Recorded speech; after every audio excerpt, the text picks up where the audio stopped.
So basically आज हम masters abroad का ओवरव्यू देंगे, मतलब यूएस, कनाडा, ऑस्ट्रेलिया, जर्मनी, मतलब यूरोप की कंट्रीज, वो सब का बेसिक ओवरव्यू के कैसे एप्लीकेशंस होता है, कौन से क्या क्या डेडलाइंस होती है, क्या क्या रिक्वायरमेंट्स होते हैं, वो लोग क्या चाहते हैं तुमसे, तुम्हारा क्या क्या खर्चा हो सकता है, तुम्हें क्या क्या प्रिपरेशन करनी है, वो सब का हम थोड़ा ओवरव्यू दे देंगे।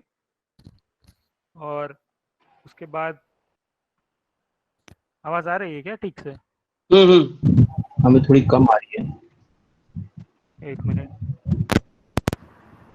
अब आ रही है? आप सेम ही है लास्ट टाइम जैसा।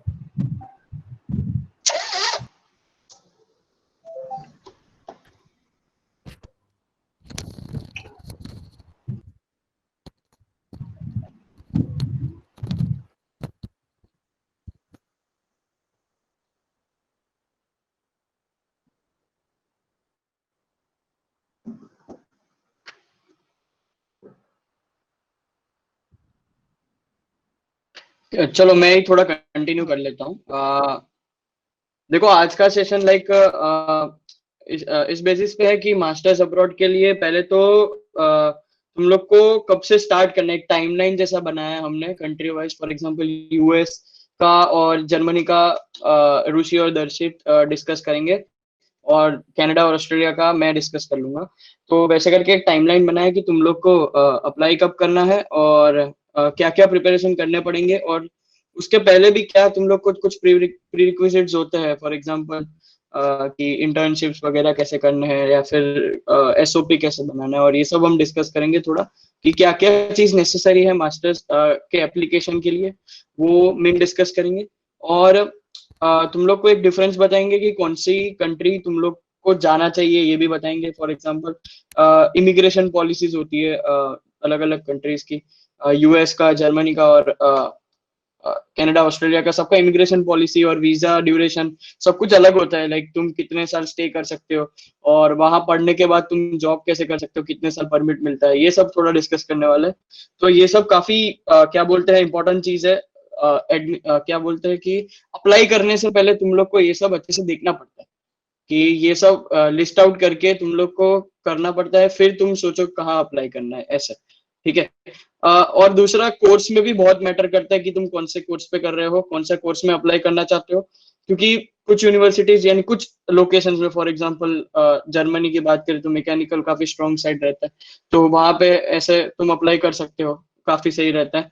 बस वही कि तुम लोग कौन सा कोर्स चाहते हो, और मेन लोकेशन कैसा है वहाँ के यूनिवर्सिटी का, वहाँ जॉब प्रोस्पेक्ट्स कैसे है, लाइक मास्टर्स के बाद कुछ फ्रूटफुल आउटकम आ रहा है या नहीं, वो सब थोड़ा डिस्कस करेंगे। और एक लास्ट में थोड़ा टिप्स है हमारे तरफ से, कि जब हमने अप्लाई किया था तब ऑनेस्टली हमको तो लाइक मेरे को तो लगा ही नहीं था इतने लाइक दो चार एडमिट है वो भी आएंगे, बट आए। बट वो टिप्स तुम लोग एक्चुअली फॉलो करोगे ना, तो सच में ये पॉसिबिलिटी बहुत ज्यादा बढ़ जाती है कि एडमिट आ ही जाएगा। तो थोड़े टिप्स है हमारे साइड से हम शेयर करना चाहेंगे जो हमने अप्लाई किया था। तो वो तुम थोड़ा देख के अगर नोट डाउन कर लो, ये पीपीटी तो शेयर कर ही देंगे सीवी के थ्रू, बट एक बार तुम नोट डाउन कर लो या कुछ हो ऐसा करके, तो तुम ऐसे अप्लाई कर सकते हो, बहुत काम लग सकता है। तो यही है थोड़ा इंट्रोडक्शन टाइप की masters abroad and interactive session with bank. Bank यानी हम थे। तो ऋषि आ गया? हाँ मैं इधर हूँ। हाँ ओके। और दर्शित भी है ना? हाँ हाँ। हाँ चलो तो स्टार्ट करते हैं, ठीक है। सो फर्स्टली कोई भी मास्टर्स इसलिए करना चाहेगा क्योंकि मतलब उसको थोड़ा बहुत रिसर्च इंक्लिनेशन होगा, फिर ऐसा later on if they want to pursue PhD और get involved in academia, so masters is the way to go. Next is like to get a chance to work at some of the best institutes in the world, मतलब whether you do your masters in India or abroad, so that would be a valid point to consider if you get a job prospect. So और वैसे बहुत सारे roles होते हैं in top companies like Google, maybe Facebook or whatever. Either they want a PhD candidate or they want at least a master's qualification for some senior, not for fresher roles or entry level jobs. For some senior jobs, a lot of the time, they want these criteria. So that could be a reason if you want to pursue masters and if you want to change your career. मतलब कोई किसी ने undergrad let's say कुछ chemical engineering में किया but उसको inclination कुछ robotics के साइड है या कंप्यूटर साइंस के साइड है, so like they still have a chance to pursue their interest by doing a master's in that field. So yeah, deeper Darshit if you want to add anything. और most important तो core branches के लिए होता है, क्योंकि most of the core jobs में अगर तुम्हें R&D में चाहिए तो they don't prefer BTechs only, bachelors only. They want that you pursue some in-depth studies like masters at least for R&D jobs in core sector. So that's why masters is very much like sought after in core branches. हाँ like यही कि masters के लिए like पहले तो तुम लोग को ये डिसाइड करना पड़ेगा कि करना किस में है मास्टर्स. फॉर एग्जांपल देखो कुछ कोर्सेज ऐसे होते हैं जिसमें कभी कभी ये होता है कि जॉब कंपलसरी है, जॉब तुम्हें एक्सपीरियंस चाहिए, वर्क एक्सपीरियंस नहीं होगा तो तुम लोग को उसमें लाइक एडमिशन ही नहीं मिलेगा. ऐसा भी होता है. जनरली कोर ब्रांचेस जो होती है ना, for example E C, comms, mech, ये सब में तुम लोग को लाइक जनरली वर्क एक्सपीरियंस नहीं हो तो भी चलता है. यानी तुमने इंटर्नशिप किया है, यानी तुमने कैसे कोर्स पढ़े हैं, की कोर्स वर्क्स, यानी तुमने बैचलर्स में कितने अच्छे अच्छे कोर्स किए हैं, तुमने क्या पढ़ा है, प्लस तुमने ऑनलाइन कितना कोर्स किया है, कुछ रिसर्च इंटर्न किया है या नहीं, ये सब ज्यादा मैटर करता है. बट लाइक कोई सोच रहा है कि मैं एमबीए करूं या ये सब करूं मास्टर्स के लिए. अब ये तो प्योरली कोर की बात हो रही है यहाँ वाई मास्टर्स में, बट ऐसा भी एक केस होता है कि जब तुम लाइक बिजनेस या डेटा एनालिटिक्स या ऐसा कुछ भी कर सकते हो, ये भी बहुत सही फील्ड है मास्टर्स के लिए. बट लाइक उसके लिए वही होता है कि तुम लोग का मेन वर्क एक्सपीरियंस थोड़ा होना चाहिए. लाइक तुमने कभी कॉर्पोरेट में थोड़ा टाइम इन्वेस्ट किया होना चाहिए, 1 या 2 साल वो फील्ड में, तो बहुत ज्यादा चांस होता है मिलने के. फिर सीजी इतना मैटर नहीं करता, आगे मैटर तो करता है बट इतना नहीं, उसका एक वेटेज कम हो जाता है एक तरीके से तुम्हारा अगर जॉब एक्सपीरियंस अच्छा हो. तो लाइक मास्टर्स, वाई मास्टर्स के लिए 2 चीज हो सकती है. कोई कोर में सोच रहा है तो ये बहुत बेनिफिट्स है कि बेटर जॉब प्रोस्पेक्ट्स और रिसर्च के लाइक फैसिलिटीज बहुत सही मिलते हैं, और कोर्स बेस भी होते हैं मास्टर्स. लाइक अच्छे कोर्स पढ़ के वहाँ लाइक जॉब भी कर सकते हैं, अच्छे जॉब पैकेजेस मिलते हैं अगर एलिट यूनिवर्सिटीज से अगर तुम पास आउट होते हो तो मास्टर्स के ये एडवांटेजेस रहते हैं. So should I change? Yeah. Next slide. Fall versus spring. तो ये मोस्टली ये डिफरेंस हमें यूएसए के मास्टर्स में मिलता है कि हमारे पास 2 मोस्ट इम्पोर्टेंट इनटेक्स होते हैं, फॉल इनटेक और स्प्रिंग इनटेक. फॉल मतलब तुम्हारा अगस्त सितंबर में तुम्हारा एडमिशन मतलब चालू हो जाता है, और स्प्रिंग में तुम्हारा जनवरी फरवरी, मोस्टली जनवरी में स्टार्ट होता है तुम्हारा सेमेस्टर. तो spring intake is January and fall semester is September. So most important difference is that fall में number of applicants and number of intakes is higher, क्योंकि mostly सब universities में almost 3/4 जितने जो भी सीट्स होती है वो सब वो लोग फॉल में फिल कर देते हैं. बट स्प्रिंग में वो थोड़े कम होते हैं, लाइक 1/4 जितना ही होता है, पर नंबर ऑफ एप्लीकेंट्स बहुत कम होते हैं स्प्रिंग में, क्योंकि हमारा जैसे ख़त्म होता है बैचलर्स समर में, तो हम मोस्टली फॉल में अप्लाई करते हैं, तो वो स्प्रिंग में कम हो जाते हैं नंबर ऑफ एप्लीकेंट्स, तो उसमें इनटेक के चांसेस थोड़े ज़्यादा हो जाते हैं.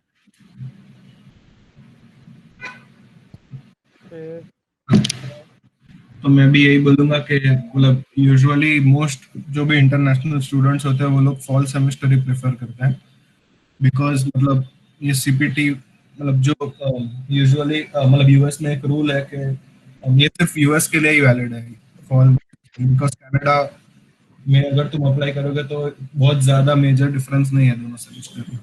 सो यूएस में ऐसा लॉस होता है इंटरनेशनल स्टूडेंट्स को कि जो तुम्हारा फर्स्ट समर होगा if you start in spring, तब तुम cannot do an internship. You won't get a CPT. CPT is basically a permit to do an internship, like to work in a company or like where. तो इसलिए मतलब जो लोग को as a research pursue करना है, ऐसे confirm करके I pursue career in research related do PhD और समथिंग, तो वो लोग प्रेफर करते हैं because like you miss out on a summer, और मास्टर्स एनीवेज सिर्फ मे बी 2 years का प्रोग्राम है, so you like not afford to miss any opportunity to work, so इसलिए यूजुअली फॉल प्रेफर करते हैं. But if you have very strong reason, मतलब spring semester is also not bad. Canada में ये कह सकते हैं, लाइक देखो कनाडा ऑस्ट्रेलिया की बात करें तो ये इनटेक के नाम ये नहीं होते, एक होता है जुलाई इनटेक, ये होता है फेब इनटेक, ठीक है. और कनाडा में फॉल और स्प्रिंग ये होता है. तो पहले कनाडा की बात करें तो देखो स्प्रिंग और फॉल में लाइक इतना वो डिफरेंस नहीं करते. तुम एप्लीकेंट्स कम होते हैं, और स्प्रिंग में लाइक चांसेस बहुत अच्छे होते हैं एडमिट के. बट एक मेन डिसएडवांटेज स्प्रिंग का ये होता है कि भाई तुम लोग के कोर्स ही कम होंगे, बहुत कम कोर्स ऑफर करते हैं. फॉर एग्जांपल मैं जो कोर्स में अभी मास्टर्स कर रहा हूँ वो कोर्स स्प्रिंग में नहीं है, सिर्फ फॉल और विंटर में मिलता है, ऐसा है. और विंटर में भी अगर डिफर किया हो तो भी, बट जनरली फॉल में ही ऑफर होता है. तो नंबर ऑफ कोर्सेज कनाडा में बहुत ही ज्यादा है, ये बहुत मेजर डिफरेंस है फॉल और स्प्रिंग में कनाडा में नंबर ऑफ कोर्सेज में, और कौन से प्रोग्राम ऑफर कर रहे हैं उसमें भी बहुत बहुत ज्यादा डिफरेंस है. हाँ, और क्या वो अरे बोल दे तेरा पॉइंट. हाँ, और ऑस्ट्रेलिया की बात करें अगर कोई सोच रहा है तो उसमें इतना डिफरेंस नहीं होता उसमें. बट ये होता है कि तुम अगर जुलाई से स्टार्ट करो ना, तो जुलाई टू जुलाई खत्म करके तुम्हें जॉब मिलने के चांस बहुत सही रहते हैं आफ्टर जुलाई. तुम फेब टू फेब करोगे ना, तो फेब यानी स्प्रिंग टू स्प्रिंग खत्म होगा, स्प्रिंग में स्टार्ट करोगे तो 4 टर्म्स होते हैं. तो ऑस्ट्रेलिया में अलग होता है, 6 महीने के टर्म्स होते हैं. ओके, तो ये कनाडा से काफी डिफर करता है. बट तुम स्प्रिंग में स्टार्ट करोगे तो स्प्रिंग के एंड में एंड करोगे, तो जो बीच का तुम्हारा पीरियड होता है ना जुलाई एंड तक, तब तुमको थोड़ा टाइम बैठना पड़ेगा बिना जॉब के, नहीं तो लाइक कोई इंटर्नशिप करना पड़ेगा, क्योंकि चांस बहुत ही कम रहता है कि जॉब मिले तुमको फेब के बाद. तो ये एक डिसएडवांटेज है. तो जनरली जुलाई इनटेक या फॉल में ही स्टार्ट करना बहुत सही रहता है कनाडा और ऑस्ट्रेलिया में. और एक और ये कोर्सेज के रिलेटेड एक और पॉइंट मैं बोलना चाहूंगा कि यूजुअली फॉल एक स्टैंडर्ड, मतलब एक ऐसा मेजर इनटेक होता है हर यूनिवर्सिटीज के लिए. सो इसलिए क्या होता है कि फॉल में यूजुअली वो लोग बहुत सारे बेसिक इंट्रोडक्टरी कोर्सेज रखते हैं, और उसके बाद स्प्रिंग में जो कोर्सेज होते हैं वो थोड़े एडवांस लेवल के होते हैं. और वो जो स्प्रिंग वाले कोर्सेज होते हैं उनका प्री रिक्विजिट कि वो तुमने प्रीवियस फॉल में किया हो. तो अगर तुम लोग फॉल में फिर स्टार्ट करोगे तो ऐसे बहुत सारे अच्छे कोर्सेज होंगे जिसमें तुम ऐसे मिस आउट कर सकोगे. सो इसलिए वो सब भी एक बार मतलब तुमको अच्छे से स्टडी करना पड़ेगा कि तुम यूनिवर्सिटी में जा रहे हो या जिधर तुम्हें जाना है उधर में जा रहे हो, तो अगर ये सब मतलब तुम सब लॉसेस तुम्हें मतलब कोर्सेज ये अच्छे से मिलेंगे नहीं. तो ये सब पॉइंट्स हैं. चेंज कर दूं? हाँ कर दो. हाँ, टाइमलाइन फॉर फॉल सितंबर 2021. ऋषि तो यूएस का बता दे, फिर मैं कनाडा का बताता हूँ. ओके, हाँ तो हम लोग ऐसा अज्यूम कर रहे हैं कि नेक्स्ट सितंबर में अगर कोई कैंडिडेट को जाना है यूएस/कनाडा, तो how they should approach. So basically ये सब एग्जाम्स होती है, GRE, IELTS, TOEFL. वो exams are necessary for most universities, मतलब इनका स्कोर हर एक मोस्टली सारी यूनिवर्सिटीज मांगती है. सो इसके लिए आइडियली यू शुड मतलब ये सारी एग्जाम्स तुम्हें खत्म कर देनी पड़ेगी बिफोर अगस्त. तो मान लो कि नेक्स्ट सितंबर में तुम्हें जाना है, तो अभी अगस्त, अभी तो सितंबर चालू हो गया, बट अभी is not too late. But मतलब तुम्हें अभी तक एग्जाम्स दे देनी चाहिए आइडियली, और उनके स्कोर्स तुम्हारे पास रेडी होने चाहिए. फिर अगस्त से लेके सितंबर तक you will need to shortlist your universities. मतलब ऐसा तो है नहीं कि मतलब यूनिवर्सिटी ऐसा तो है नहीं कि तुम कोई भी ऐसे कोई भी यूनिवर्सिटीज में करोगे तो तुम्हारा हो जाएगा एडमिशन. सो तुम्हें माइंडफुल रहना चाहिए कि कौन सी यूनिवर्सिटीज मुझे टारगेट करनी है, कौन सा कोर्सेज अच्छा है, और वो सब हम समझेंगे कि कैसे करना चाहिए. सब सितंबर टू नवंबर SOP, LOR एंड resume. इसके बारे में भी डिटेल में हम समझेंगे, but these are the documents that you need to apply to statement of purpose, which is basically an essay of why you want to study in that university. LOR is recommendations जो तुम अपने professor से ले सकते हो, या फिर company में काम किया तो उधर के तुम्हारे सुपरवाइजर मैनेजर से ले सकते हो. रिज्यूमे तो पता ही है. यूजुअली डेडलाइंस होती है यूएस यूनिवर्सिटीज की. अर्लीस्ट डेडलाइन होती है 15 नवंबर, और फेब मोस्टली बहुत सारी यूनिवर्सिटीज की फेब तक चलती है डेडलाइन. सो तुम अप्लाई कर रहे हो उस हिसाब से तुम्हें तुम्हारा एप्लीकेशन पूरा कंप्लीट करना पड़ेगा, और जो भी एडमिशंस या रिजेक्शंस है वो मार्च ऑनवर्ड आने लगेंगे जून तक. तो वो टाइम पे तुम्हें तुम्हारे एडमिट्स फाइनलाइज करेंगे, फिर visa and then your eligibility. Canada के लिए नहीं, किसी को कुछ पूछना है तो पूछ लेना इसमें.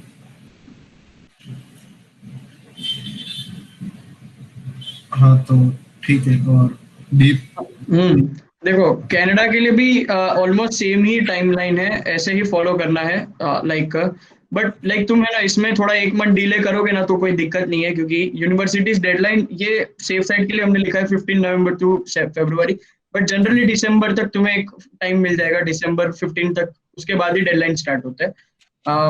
और दूसरा ये है कि ये यहाँ पे SOP, LOR, रेज्यूमे / एक और आएगा, वो हम अपडेट कर देंगे, ट्रांसक्रिप्ट.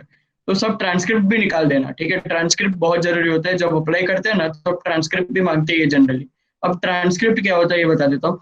ट्रांसक्रिप्ट अपना कॉलेज ही प्रोवाइड करता है, जिसमें लाइक सारे सेमेस्टर के रिजल्ट्स कंबाइन करके तुमको एक शीट में बना के देते हैं. फॉर एग्जांपल तुम अभी सब लोग किस में होंगे, जैसे कि फाइनल ईयर की बात करें तो 7th सेमेस्टर में होंगे. तो 7th सेमेस्टर में होंगे तो 6 सेम की तुम्हारे पास रिजल्ट हो गई ना, तो 6 सेम के रिजल्ट का एक ट्रांसक्रिप्ट बनवाना होता है, और फिर वो तुम्हें अपलोड करना होता है. वो एक कंपलसरी चीज है एप्लीकेशन के लिए, कनाडा और यूएस में भी ना ऋषि. हाँ यूएस में भी चाहिए ही होता है ना. हर जगह चाहिए. यूएस में भी तो यूएस और कनाडा में जनरली ट्रांसक्रिप्ट चाहिए ही होता है. तो मैं ये सजेस्ट करता हूँ कि ट्रांसक्रिप्ट निकलवा ही देने का. 6 सेम का एक बार निकालना पड़ेगा. और कनाडा की बात करें, जितना अभी तक मैंने देखा, कनाडा के लिए तुम लोग को एक और बार ट्रांसक्रिप्ट निकालना पड़ेगा 8 सेम का, फिर वो भी भेजना पड़ता है. तो ट्रांसक्रिप्ट के लिए कॉलेज में हो जाता है ट्रांसक्रिप्ट, तुम एडमिन सेक्शन से निकाल सकते हो. तो ये काफी इंपॉर्टेंट स्टेप है ये. लाइक अप्लाई करने से पहले, यानी तुम कॉलेज शॉर्टलिस्ट कर रहे हो ना, वही मंथ में ट्रांसक्रिप्ट का काम भी निपटा देना, क्योंकि उसमें अपना एडमिन तुम लोग को पता है कितना स्लो वर्किंग, कितना कम आलसी लोग है यार वहाँ. तो थोड़ा जल्दी जल्दी करवाना हो तो अगस्त सितंबर में करवा देने का फटाफट, क्योंकि उसमें भी डिले XYZ रीजंस और ये सब वो सब बहुत कुछ होता है. तो उससे अच्छा ये टाइम पे कंप्लीट कर लेने का, क्योंकि एक बार तुमको ट्रांसक्रिप्ट मिल गई ना तो तुम्हारे लिए अच्छा है, वो भेज सकते हो तुम. बस बाकी सब ऑलमोस्ट सेम ही होता है. और वीजा के लिए तो बाद में देखेंगे, जैसे तुमको एडमिट आता है ना तब तुमको पता लग जाएगा वीजा के लिए क्या करना है क्या नहीं, वो बात की बात है. एडमिट आना बहुत. अब किसी को कोई पॉइंट बोलना है इसमें या चेंज कर दो. नहीं, आई थिंक ओके. सो देखो फॉर ऑस्ट्रेलिया, अब ऑस्ट्रेलिया के लिए ये है कि तुम्हें GRE कंपलसरी नहीं होता. पहली बात, IELTS की जगह तुम PTE भी दे सकते हो. PT पियर्सन टेस्ट होता है, वो ऑस्ट्रेलिया ही कंडक्ट कराता है. तो वो इजी होता है, IELTS जैसा ही होता है. तुम दोनों में से कोई भी एक टेस्ट ले सकते हो. फिर एक बार वो हो जाए ना तो बस वही तुम्हारा कॉलेज शॉर्टलिस्ट का राउंड चलेगा. हाँ, बट एक इम्पोर्टेंट फेज इसमें ये होता है कि इसका इनटेक जुलाई होता है. फॉर एग्जांपल यहाँ देखो अगस्त में फ्लाई है, यहाँ जुलाई में ही फ्लाई करना पड़ेगा तुमको, क्योंकि मोस्ट प्रोबेबली 15 जुलाई से ना जनरली सेशन स्टार्ट हो जाता है. तो ये अर्ली है, और इसका एडमिट भी बहुत जल्दी आता है. जैसे तुम अप्लाई करते हो ना जनवरी तक एप्लीकेशन कंप्लीशन होता है, डेडलाइन जनवरी 31 तक होता है. तो इसमें रोलिंग बैचेस होते हैं. For example first come first serve, यानी तुम अगर सिलेक्ट हो गए तो तुमको एडमिट दे देंगे. ऐसा नहीं कि सबके साथ पूल में लेके कंपेयर करेंगे, वो नहीं होता इसमें. इसमें रोलिंग होता है कि अगर उन लोग को तुम्हारी प्रोफाइल पसंद आ गई तो तुमको डायरेक्ट एडमिट दे देंगे. तो एडमिट का चांस बहुत ही फास्ट आता है इसमें. लाइक मैंने 20 जनवरी को अप्लाई किया था और 15 फेब को तो मेरा एडमिट आ गया था मोनेश का. तो ये थोड़ा बहुत स्पीडी प्रोसेस है इसका. और दूसरा ये कि तुम इसमें एक इम्पॉर्टेंट फेज होता है इंटरव्यू. तुम अप्लाई करो ना, तो एक इंटरव्यू भी होता है एप्लीकेशन में ही। एसओपी और रेज्यूमे सब तो अपलोड करना ही होता है, बट एप्लीकेशन में ही एक इंटरव्यू होता है बहुत सारी यूनिवर्सिटीज में। तो वहां से तुम लोग को लाइक फोन आता है, यानी स्काइप कॉल या जनरली फोन कॉल भी कभी कभी आ सकता है, यानी ऑडियो कॉल। तो दोनों में से कोई भी एक, यानी एम्बेसी से आता है जनरली, एम्बेसी से भी आता है और दूसरा एक यूनिवर्सिटी से भी आता है, 2 इंटरव्यू होते हैं। तो ये इंटरव्यू का फेज एक थोड़ा अलग है ऑस्ट्रेलिया में। उसमें तुम्हें लाइक समझाना पड़ेगा कि तुम क्यों आना चाहते हो और ये कोर्स से तुम्हें फायदा क्या होगा, वहां तुम करने क्या वाले हो एग्जैक्टली। तुम्हारा 3 साल का प्लान तुमको एक बार समझाना पड़ेगा। ये एक छोटा सा चेंज है बस, बाकी इतना। और ओवरऑल इजी रहता है ऑस्ट्रेलिया में मिलना, इतना टीडीएस प्रोसेस नहीं है। अगर तुम ढंग से इंटरव्यू निकाल लो ना, बेसिक टाइप ही होता है इंटरव्यू, इतना ज्यादा पूछते नहीं है। उनकी कंट्री के लाइक कुछ क्वेश्चन पूछते हैं, लाइक मेरे को पूछा था ऑस्ट्रेलिया का पीएम कौन है, ये सब बेसिक चीजें पूछी थी। और तुम कल्चर के बारे में क्या जानते हो, वहां कैसे सेट होंगे, ऐसे वैसे थोड़ी थोड़ी चीज पूछी थी। और कोर्स के बारे में पूछा था। तो इस बात का थोड़ा ध्यान रख के हम इंटरव्यू देते तो हो ही जाता है जनरली। तो अब मैं प्रोसीड करता हूँ नेक्स्ट में, जर्मनी, वो दर्शित समझा देगा। हाँ, एक मेरे को एक और पॉइंट भी बोलना है। बोला कि रोलिंग बैच और ये सब, तो 2 टाइप की प्रोसेस हो सकती है यूएस में। मैं यूएस का ही बोल रहा हूँ।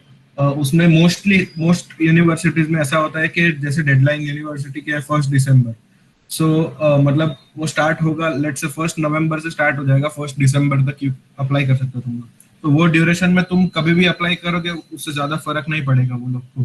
सो वो लोग सारे एप्लीकेशंस ले लेंगे 1 दिसंबर तक, और उसके बाद उनका कुछ होगा कि 10% सिलेक्ट करना है, 20%। तो वैसे वो लोग ये बैच होगा उसमें से सिलेक्ट करेंगे। बट थोड़ी यूनिवर्सिटीज जैसे जॉर्जिया टेक में होता है, उनमें भी होता है कि जैसे वो लोग ने बोला है कि हम 1 जैन तक एडमिशंस लेंगे। बट उसमें अगर तुमने जल्दी अप्लाई किया तो वो लोग तुम्हारा जल्दी रिव्यू करेंगे तुम्हारी प्रोफाइल।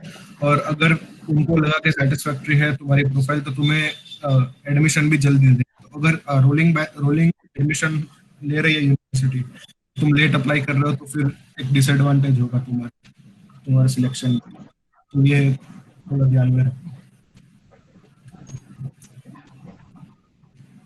ठीक है, तो ये मेरी आवाज अब आ रही है ठीक से? हाँ हेलो। हाँ हाँ हाँ, आ रही है तो बराबर है। जर्मनी में आगे मैं बताना भूल गया फॉल और स्प्रिंग का। जर्मनी में भी 2 इंटेक होते हैं, एक विंटर सेमेस्टर होता है, एक समर सेमेस्टर होता है।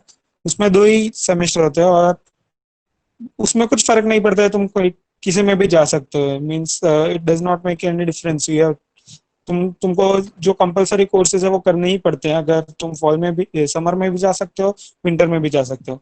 और टाइमलाइन सेम ही होता है कि विंटर का जो होता है वो सितंबर में होता है और समर वाला होता है वो अराउंड फरवरी ऐसा कुछ होता है। और मोस्टली इसका एप्लीकेशन प्रोसेस सबसे लास्ट में होता है जर्मनी का।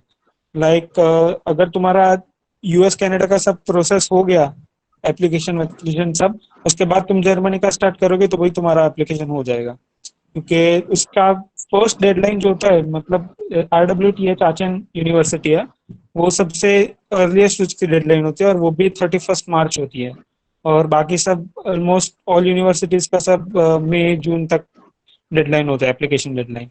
सो इसमें तुम्हें कुछ जल्दी करने की जरूरत नहीं है। तुम नवंबर दिसंबर तक शांति से इंग्लिश प्रोफिशिएंसी टेस्ट दे सकते हो। तुम्हारा अगर जर्मन कोर्स में अप्लाई करना है तो तुम जर्मन लैंग्वेज स्किल्स भी एक्वायर कर सकते हो नवंबर से दिसंबर तक। और दूसरा इंपॉर्टेंट चीज ये है कि जर्मनी में तुम्हें एसओपी की भी जरूरत नहीं है, एलओआर की भी बहुत कम यूनिवर्सिटीज में जरूरत होती है। इसीलिए तुम्हारा टाइम ज्यादा नहीं जाता है एप्लीकेशन में जर्मन यूनिवर्सिटीज में। और पूरा लेट होता है तो तुम शांति से कर सकते हो। मतलब नवंबर दिसंबर में अगर तुमने सोचा कि जर्मनी जाना है तो भी तुम 2 महीने में आराम से सब प्रिपेयर करके मार्च अप्रैल में अपना एप्लीकेशन कर सकते हो। सो ये बेसिक डेडलाइन जो मैंने फॉलो की थी वो ये है। और एडमिट्स तुम्हें जून जुलाई तक मिलते रहेंगे। मतलब वो लोग रोलिंग बेसिस पे तो नहीं बोल सकते, पर अलग अलग बैच में देते रहते हैं। सब एप्लीकेशन आ जाते हैं उसके बाद अलग अलग बैचेस में देते हैं। समटाइम्स 2 बैच, समटाइम्स 3 बैच, ऐसा कुछ हो जाता है। तो जून जुलाई तक एडमिट्स भी आते रहते हैं और तुम्हें जुलाई अगस्त में वीजा का प्रोसेस भी करना पड़ता है। मतलब अगर तुम्हारा एडमिट आ गया तो उसके बाद तुम्हें थोड़ा फास्ट काम करना पड़ता है वीजा के लिए और वो सब, क्योंकि तुम्हें फिर जाना पड़ता है अगस्त सितंबर में। सो ये बेसिक डेडलाइंस है जर्मनी के लिए। मतलब तुम शांति से जर्मनी का एप्लीकेशन कर सकते हो। बेसिकली सब यूरोपियन कंट्रीज का ऐसा ही होता है, थोड़ा लेट ही होता है यूएस कनाडा से। सो आगे बढ़ते हैं। और किसी को कुछ पूछना है इसमें? आगे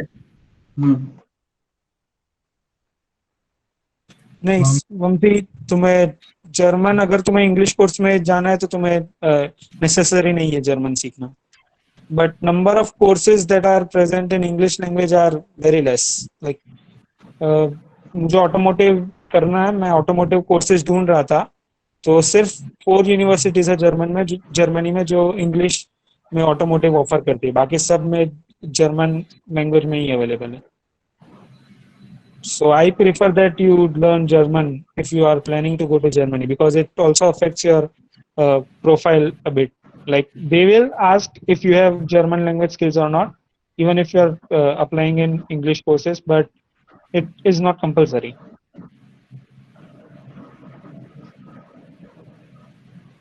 Okay, fine. So we can continue. Can I move ahead? Okay. Yeah. Immigration policies. Okay, so immigration is a very important thing.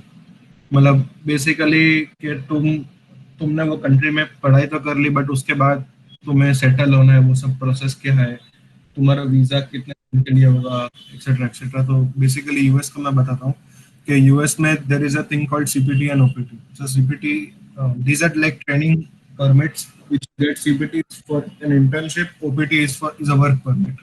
So basically CPT तुम लोग, जैसे मैंने अर्लियर बताया कि यूएस में तुम्हें एटलीस्ट 9 मंथ्स के लिए रहना चाहिए और उसके बाद सीपीटी मिल सकती है। तो जैसे अगर तुम फॉल सेमेस्टर में चालू करोगे तो तुम्हारे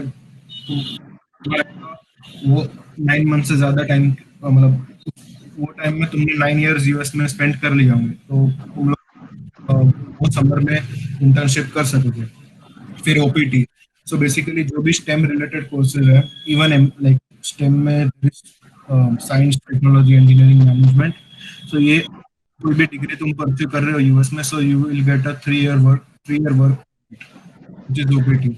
सो जैसे तुम लोग ने 2021 में चालू किया मास्टर्स, तो 2023 तक तुम्हारा मास्टर्स होगा और उसके 3 साल तक, मतलब 2026 तक you will be able to work over there. और OPT selection basically lottery system से होता है।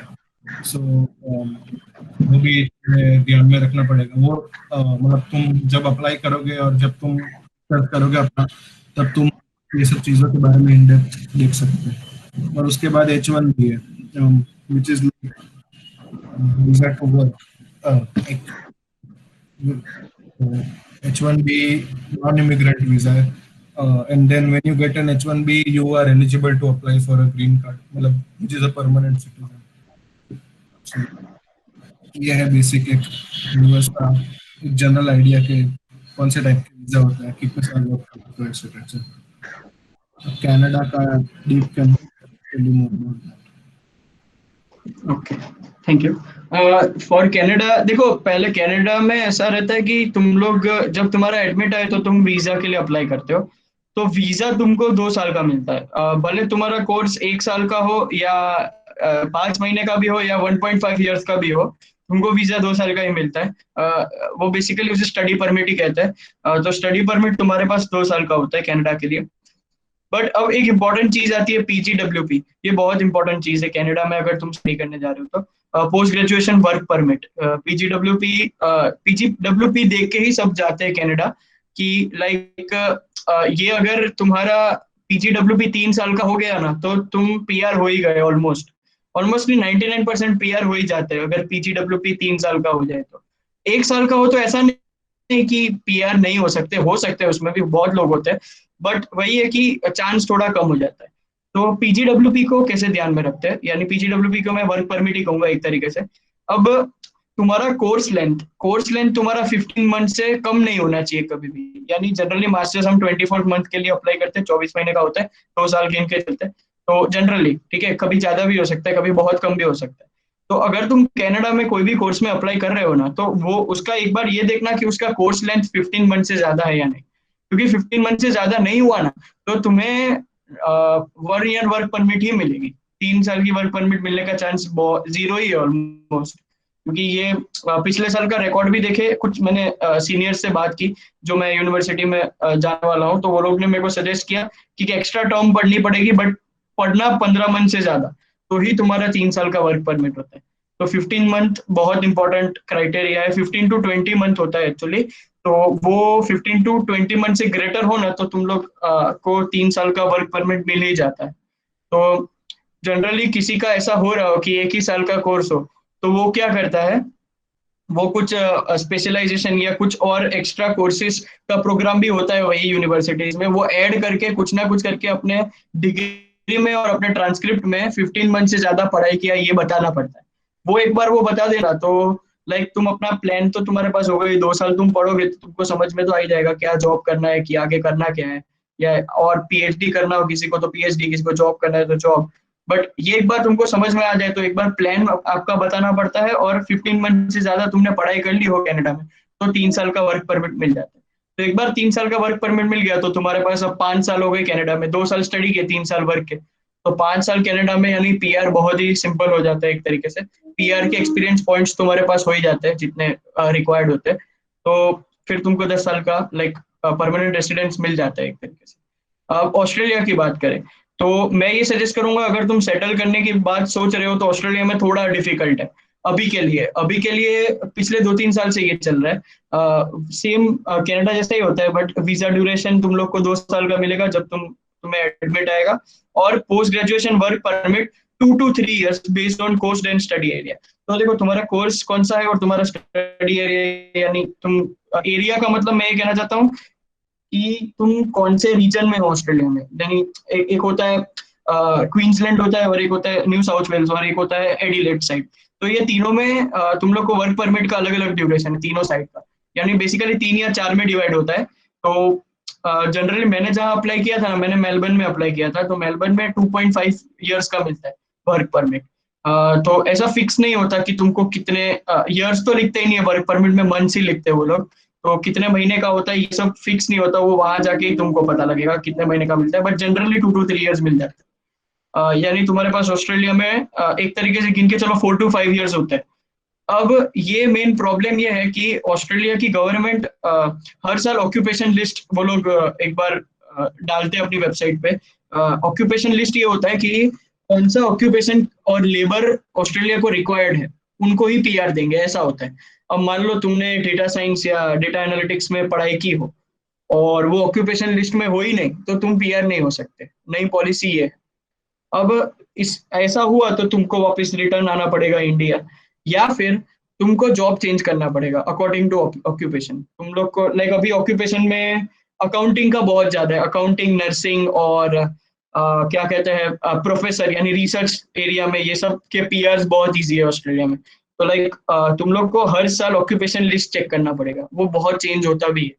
तो ऑक्यूपेशन लिस्ट के हिसाब से तुम्हें पीआर मिलेगा। अगर ऑक्यूपेशन लिस्ट में बैठ गया ना, तो तुमको इमीडिएट पीआर भी मिल सकता है विद इन 1 मंथ।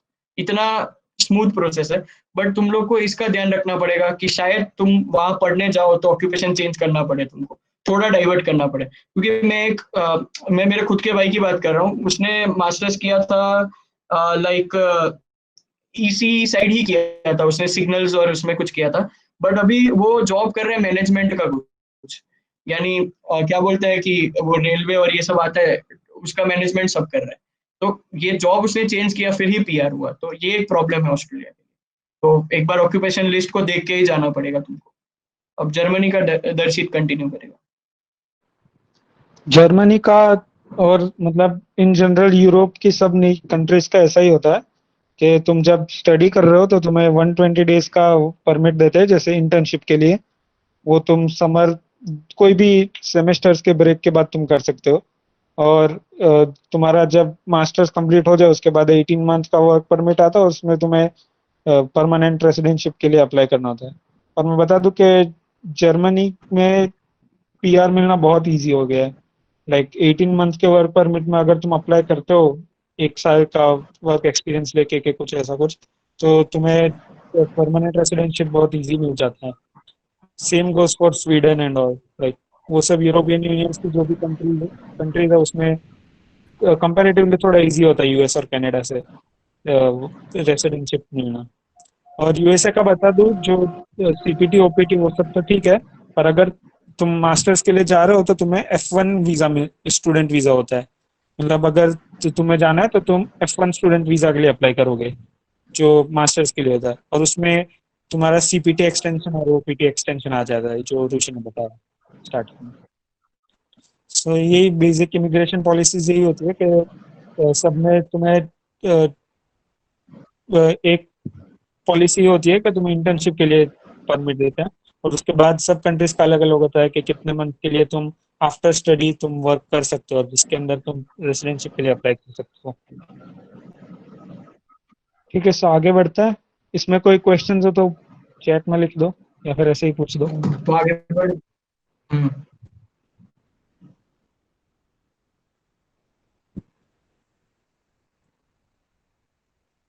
ठीक है, तो कंटिन्यू करता है आगे।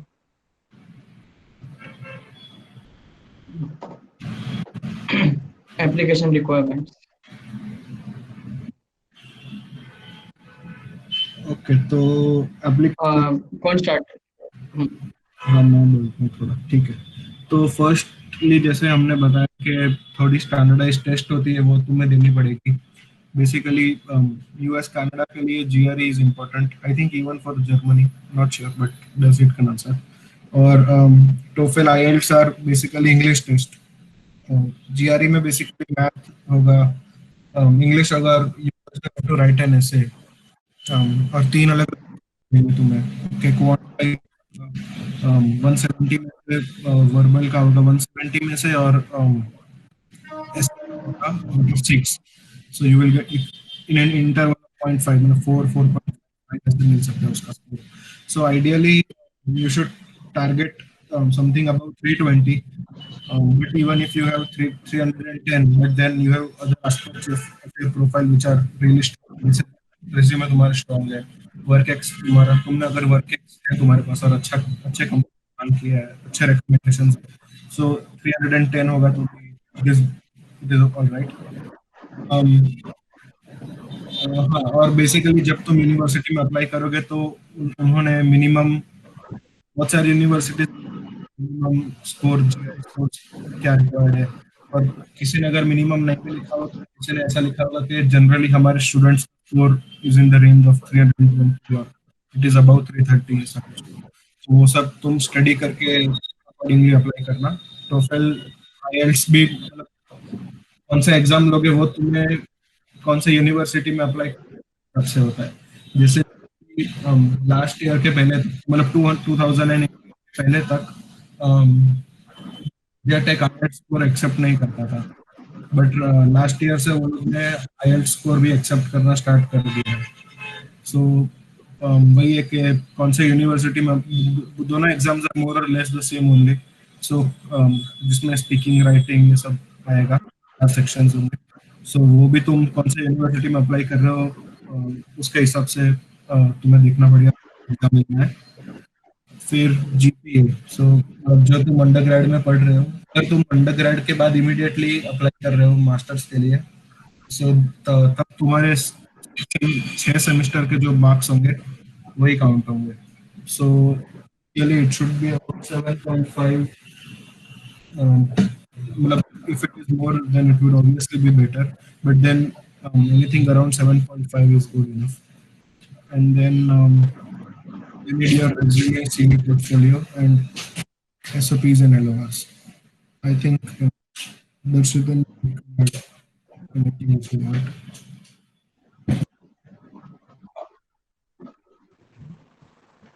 हेलो। तो मैं कंटिन्यू करता हूँ। हाँ, मैं कर दूँ? हाँ हाँ Sure. तो देखो देखो, तो जीआरई में ऐसा कनाडा की बात करें तो जीआरई पहली बार कंपलसरी नहीं होता, कुछ यूनिवर्सिटीज में कंपलसरी होता है, कुछ में नहीं होता, बट वो लोग जनरली वेबसाइट पे लिखते हैं कि GRE scores given are preferable, यानी तुम अगर जीआरई स्कोर सबमिट करो ना तो वो लोग एक तरीके से प्रिफर करते हैं। तो मैं ये सजेस्ट करूंगा कि कनाडा के लिए भी जीआरई दे दो, बहुत लाइक बेनिफिट हो सकता है।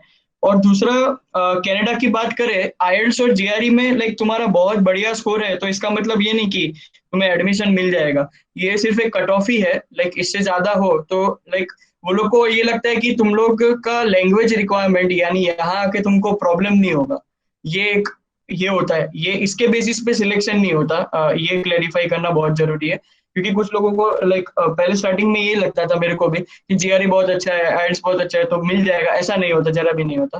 ठीक है, बट लाइक हाँ, ये अगर बहुत कम स्कोर सही लाइक point है एक कि- कट ऑफ के ऊपर हो ना तो फिर एकदम हाँ, मैं भी यही बोल रहा था, दीप ने जो बोला कि बोल जीआरई, टोफल, आईएलटीएस ये सब मतलब बेसिकली एक कट ऑफ ही है, क्योंकि इतने सारे एप्लीकेंट्स होते हैं तो वो लोग ऐसा कट ऑफ रखते हैं कि 305, 310, और उसके ऊपर जितना भी हो मतलब यूजुअली इट डजंट मैटर वैसा। क्योंकि मेरे खुद के 313 थे, which is not a great score, but मतलब ऐसा मतलब मैं जीआरई पे रिलाई नहीं कर रहा था एडमिशन के लिए, आई हैड अदर एस्पेक्ट्स। सो ऐसा होता है कि बस स्कोर है, अगर तुम एलिजिबल हो then it is good enough to apply. मेरे केस में भी ऐसा ही था, मेरा 308 स्कोर था सिर्फ जीआरई में, 308 कम है, काफी कम है। बट लाइक मैंने वही सोचा कि जीआरई से इतना, फिर मेरे को पता लगा, मैंने कुछ सीनियर से बात की और ऋषि दर्शित से मेजर बात की कि भाई क्या होता है क्या नहीं, तो उन लोग ने हेल्प किया। तो मेरे को पता लगा कि 308 भी ठीक है, यानी ये कट ऑफ ही है, वो ऐसा नहीं देखेंगे जीआरई बहुत अच्छा है तो इसको ले लेते हैं, ऐसा नहीं होता। वो एकदम क्या मिथ है कि जीआरई और आईएलटीएस बहुत बढ़िया हो तो हो ही जाता है, ऐसा कभी नहीं होता, ये सोच के कभी अप्लाई करना भी मत। मेजरली वो लोग जीपी और ट्रांसक्रिप्ट ही देखते हैं, जीपी और प्रोफाइल ही देखते हैं।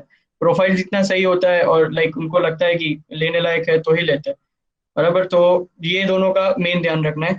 हाँ, और कनाडा में मैं बोल रहा था कि प्रिफरेबली तुम जीआरई दे ही दो, क्योंकि एटलीस्ट तुम स्कोर भेज दोगे ना तो एक एडवांटेज है उसका। ठीक है, और आइल्स की बात करें तो आइल्स या टोफेल, ये एक पॉइंट होता है कि अगर तुम कनाडा जाओ तो आइल्स प्रिफर करते हैं, बराबर। टोफेल नहीं दो तो चलेगा, बट यूएस के लिए शायद उल्टा होता है कि टोफेल देना ज्यादा प्रिफर्ड होता है, वो कंट्री पे डिपेंड करता है। बट मैं ये सजेस्ट करूंगा कनाडा और ऑस्ट्रेलिया के लिए तुम आइल्स ही दो, आइल्स ही हो जाता है उसमें। हाँ, और जीपीए देखो आइडियली 7.5 भी कम है, मैं बोल रहा हूँ, क्योंकि मेरा खुद का जीपीए कम है, 8.06 ही है अभी। तो उसमें क्या होता है कि कॉन्फिडेंस कम आता है कि होगा या नहीं होगा, क्योंकि चांस कम होता है। तुम्हारा जीपीए मैं तुमको बोलूँ कंफर्मेशन एडमिशन के लिए एटलीस्ट 8.5 तो रखो ही। तो उसमें क्या होता है कि तुम मॉडरेट यूनिवर्सिटी में भी करो ना तो तुम्हारा हो जाएगा, प्रोफाइल भी एवरेज हो तो। बट जीपीए कम होंगे और प्रोफाइल भी एवरेज होगा ना तो काफी तुम लोग को टेंशन होगा कि होगा या नहीं होगा। तो ये एक इम्पोर्टेंट पॉइंट है। बट अगर तुम्हारा प्रोफाइल अच्छा है और जीपीए थोड़े कम है तो वो हो जाता है, इतना कुछ नहीं। और रेज्यूमे सीवी पोर्टफोलियो तो बनाना ही पड़ता है। हाँ, एसओपी या पर्सनल स्टेटमेंट, ये एक ही चीज होती है, पर्सनल स्टेटमेंट या एसओपी ऐसे टाइप होता है खुद का, लाइक तुमको लिखना होता है। और एलओआर, हाँ एलओआर की बात करें तो तुम लोग है ना प्रोफेसर और अपने प्रोजेक्ट सुपरवाइजर और सेमिनार भी तुम लोग करोगे, नहीं फाइनल ईयर में आता है प्रोजेक्ट और सेमिनार, तो अपने प्रोफेसर से बात करके रखना पहले से, क्योंकि वो लोग जनरली सबको एलओआर नहीं देते, उनको उनको पहले से बता देना। और लाइक तुमने उसके अंदर इनफ वर्क किया होना चाहिए तो ही उसका एलओआर का वर्थ है। नहीं तो तुम बेसिक कुछ भी लिख दोगे कि इसने ये पढ़ाया, मैंने ये उसके साथ पढ़ा, इतना ग्रेड लाया, तो इतना उसका वेटेज नहीं होता है जितना मेरे को आइडिया है। तो हाँ, मतलब मैं ये बोलूंगा कि तो अगर तुम्हारे पास ऐसे दो ऑप्शन हो कि कोई वैसा लेट से एसोसिएट असिस्टेंट प्रोफेसर है कोई, जिसके साथ तुमने काफी प्रोजेक्ट्स किए हैं, काफी इन्वॉल्व रहे हो, उसके क्लासेस भी तुमने अटेंड किया है, उसका कोर्स लिया है, और एक तुम्हारे एचओडी है जो एकदम ऐसा डिस्टिंग्विश्ड हाई क्वालिफाइड प्रोफेसर है, बट वो तुम्हें अच्छे से नहीं जानता, उनके साथ तुमने कुछ काम नहीं किया, तो ऐसे सिचुएशन में वो जो प्रोफेसर जिनके साथ तुम ज्यादा इन्वॉल्व रहे हो, भले उनका थोड़ा क्वालिफिकेशन कम है, वो मतलब ऐसे बहुत मतलब वेल नोन नहीं है, तो भी उनका रिकमेंडेशन वुड बी ऐसा स्ट्रॉन्ग ऐसा दिखेगा कि एक्चुअली कुछ काम किया है प्रोफेसर से, और ये ढंग की बात करो, क्योंकि वो एचओडी का तुम अगर लेने जाओगे तो वो सिर्फ जेनेरिक कुछ भी ऐसा लिख देगा which won't help you very much. So वो थोड़ा ध्यान में रखना। और हमने 4-5 ऐसा लिखा है इधर कि 4 to 5 लोग होने चाहिए, क्योंकि यूजुअली यूनिवर्सिटीज में 3 रिकमेंडेशंस तो वो लोग मांगते ही है, बट ऐसा प्रोफेसर मतलब मान लो तुम 8 यूनिवर्सिटी में अप्लाई कर रहे हो, तो हर एक तुम्हें 8 रिकमेंडेशंस नहीं देगा, क्योंकि उनकी उनकी भी होती है। कोई तुम्हें 3 देगा, कोई 4 देगा, कोई 5 देगा, कोई बहुत ऐसा अच्छे से जानता है वो 8 में दे भी सकता है। सो इसलिए वैसे मैनेज करना पड़ेगा कि कौन सा रिकमेंडेशन में, कौन सा यूनिवर्सिटी में दो, कौन सा प्रोफेसर का, ये सब मैनेजमेंट तुम्हें देखना पड़ेगा। इसलिए एटलीस्ट 4 to 5 प्रोफेसर, या तुम्हारे इंटर्नशिप किया है तो तुम्हारा इंटर्नशिप मैनेजर, ये सबसे कांटेक्ट में रहना चाहिए। और अपने कॉलेज की बात करें ना, तो एलओआर अपने को ही लिखने होते हैं और वो रिव्यू करेंगे। यानी ऐसा नहीं कि तुम बोलोगे सर एलओआर लिख के दो तो वो लिख लेगा, तो ऐसा नहीं होता, तुमको ही लिखना होता है। बट तुमको वो सर को लिख के देना होता है, वो फिर उसमें चेंजेस करके तुमको लेटर हेड पे प्रिंट करके दे देगा। तो ये चीज का ध्यान रखना कि एलओआर तुम लोग थोड़ा थोड़ा फ्रेम करना स्टार्ट कर देना। अगर कोई 21 का सोच रहा है तो फॉल 21 का, तो एलओआर खुद के एक बार लिख के रखना और उनको बोलना कि इसमें तुम्हें कुछ चेंज करना है या कुछ डिलीट करना है तो करके फाइनल एलओआर दो। क्योंकि वो स्टार्टिंग से नहीं लिखेंगे, बहुत कम होते हैं जो लिखते हैं। जनरली अपने कॉलेज की बात कर रहा हूँ कि थोड़े ही प्रोफेसर है या थोड़े ही अपने टीचर है जो 2-3 है, वही इसी डिपार्टमेंट में। मैं तो मेरा बैचलर्स इसी में है, तो मैं उसके बेसिस पे बात कर रहा हूँ कि थोड़े ही 2-3 ही प्रोफेसर है जो खुद के लिखते हैं, बाकी हमको ही लिख के सबमिट करना पड़ता है। तो ये एक बार एलओआर थोड़ा खुद से भी फ्रेम करना स्टार्ट करना पड़ता है। और एसओपी का मैं बोल रहा हूँ एक पॉइंट के, एसओपी यूजुअली यूनिवर्सिटी बोलती है कि it should be less than 1000 word, कोई बोलती है कि अप टू 2 pages 500 वर्ड्स। तो हर एक यूनिवर्सिटी का तुम्हें एक ऑलमोस्ट एक यूनिक ही बनाना पड़ेगा recommendation, sorry statement of purpose, क्योंकि हर यूनिवर्सिटी अलग एस्पेक्ट्स तुम्हारे प्रोफाइल के देखती है। कोई कोई कभी कभी वो लोग एसओपी में थोड़ा सा हिंट भी देते हैं, मांगते हैं कि तुम्हें ये पॉइंट्स डिस्कस करने होते हैं, ये चीज़ों के बारे में एलोबरेट करना है। तो मतलब के लिए मैं बोलूँगा कि उसमें भी काफ़ी टाइम जाएगा, तो अच्छे से मतलब थोड़ा पहले से ही तुम प्रिपरेशन करके रखोगे, राइटिंग स्किल्स इंप्रूव करके रखोगे तो काफ़ी काम आएगा। और ऐसे यूजुअली तुम फ्रेंड्स हो गए 3-4 जन साथ में अप्लाई कर रहे हो, तो तुम एक दूसरे का ऐसा रिव्यू करके डिस्कस कर सकते हो। जैसे हम तीनों ने ऑलमोस्ट साथ में ही अप्लाई किया था, तो हमने तीनों ने एक दूसरे का रेज्यूमे ये सब एलओआर्स ये सब देखा था कि कैसा है, रेज्यूमे मॉडिफाई किया इतना कुछ, एसओपीज बहुत सारे मॉडिफाई किए एक दूसरे को देख के। तो फिर अगर ऐसे कोलैबोरेट करोगे साथ में एक दूसरे से, तो मतलब बहुत अच्छे से तुम कर पाओगे अप्लाई। और एक बात बता दूं कि एसओपी जो होता है वो बहुत इंपॉर्टेंट डॉक्यूमेंट है। लाइक यूएस और कनाडा में तो जीपीए और जीआरई और ये सब के स्कोर्स तो कट ऑफ के लिए होते हैं, उसके बाद तुम्हारा मेन पर प्रोफाइल इवैल्यूएशन वो लोग एसओपी से करते हैं। सो वो लोग क्या चाहते हैं कि अगर जो तुमने एसओपी में लिखा है वो like how would they know that if it's true और नॉट। सो तुम्हें ये ट्राई करना है कि अगर तुमने कुछ लिखा है तो उसको तुम कहीं और से वैलिडेट कर सको। लाइक अगर तुमने लिखा है कि मैंने ये प्रोजेक्ट किया है, ये प्रोजेक्ट किया है, उसमें ये सब किया है, तो अगर तुम्हारा कोई एक एलओआर उसको वैलिडेट कर सके कि हाँ इसने मेरे अंडर ये किया है और हमने ये काम किया था इसमें, तो वो चीज एसओपी और एलओआर दोनों में मैच हो जाएगी, तो उसको लगेगा कि ठीक है इसने ये काम किया है। तो मतलब अगर तुम कुछ भी लिख दोगे एसओपी में और अगर उसको लगेगा कि ये तो लाइक झूठ बोल रहा है ऐसा है, तो फिर वो उसको निग्लेक्ट कर देगा कि इसने ये तो नहीं किया है। सो उससे अच्छा है कि तुम जो भी लिखो वो ट्राई करो कि सच लिखो और उसको कहीं और से वैलिडेट करवाने की ट्राई करो, वो थोड़ा ज्यादा इम्पोर्टेंट होता है। और ये यूरोपियन कंट्रीज की बात करता हूँ तो उसमें एसओपी की जरूरत ही नहीं होती है। लाइक यूएस कनाडा में मोस्ट इम्पोर्टेंट इज एसओपी, और जर्मनी और सब में एसओपी चाहिए ही नहीं होता है। कुछ कुछ केस में तो एलओआर भी नहीं चाहिए, उनको कुछ नहीं चाहिए, उनको एक बहुत बहुत इंपॉर्टेंट डॉक्यूमेंट चाहिए कि तुम्हारा बैचलर्स का करिकुलम क्या है। तो वो लोग क्या करते हैं कि एक तुम्हें फॉर्म भेजते हैं कि ये चीज तुमने, मतलब हर कोर्स का अलग अलग होता है। कि सपोज मैं ऑटोमोटिव में अप्लाई कर रहा हूँ, तो वो लोग मेरे को एक प्री रिक्विजिट फॉर्म भेजते हैं। उसमें लिखा होता है कि क्या तुमने ये पढ़ा है, क्या ये पढ़ा है, और अगर पढ़ा है तो उसका तुम अपना कोर्स सिलेबस है वो अपलोड करो। उसका मतलब हमें कॉलेज का जो कोर्स सिलेबस है उसको, उस पर कोई प्रोफेसर की साइन करवानी होती है और उसको अपलोड करना होता है। तो जैसे मैंने स्वीडन में अप्लाई किया था 2 यूनिवर्सिटीज में, और उसमें मेन मेरा ये फ्लो आया था कि हमें मैकेनिकल इंजीनियरिंग में कंट्रोल थियरी नहीं पढ़ाया है, और उनके सब यूनिवर्सिटीज में ऑटोमोटिव के कोर्स में control theory is a prerequisite. So अगर वो मैंने नहीं पढ़ा है और वो लोग के फॉर्म में मैंने डाला कि मैंने ये नहीं पढ़ा है, मतलब मेरे सिलेबस में ये कहीं पे नहीं है, तो उसके वजह से मेरा एप्लीकेशन रिजेक्ट हो गया था दोनों यूनिवर्सिटीज में से। मतलब फर्दर जाने से पहले ही उन्होंने प्री रिक्विजिट से ही देख के मेल कर दिया मुझे कि तुम्हारा प्री रिक्विजिट कंप्लीट नहीं हो रहे हैं। सो जर्मन यूनिवर्सिटीज में ये बहुत इंपॉर्टेंट होता है कि सब कोर्सेज का तुम पहले देख लो कि क्या क्या रिक्वायरमेंट्स हैं उनके प्री रिक्विजिट्स, और क्या तुमने वो सब कंप्लीट किए हुए हैं बैचलर्स में। और अगर कंप्लीट किए हुए हैं तो फिर इजी हो जाता है तुम्हारा एडमिट प्रोसेस।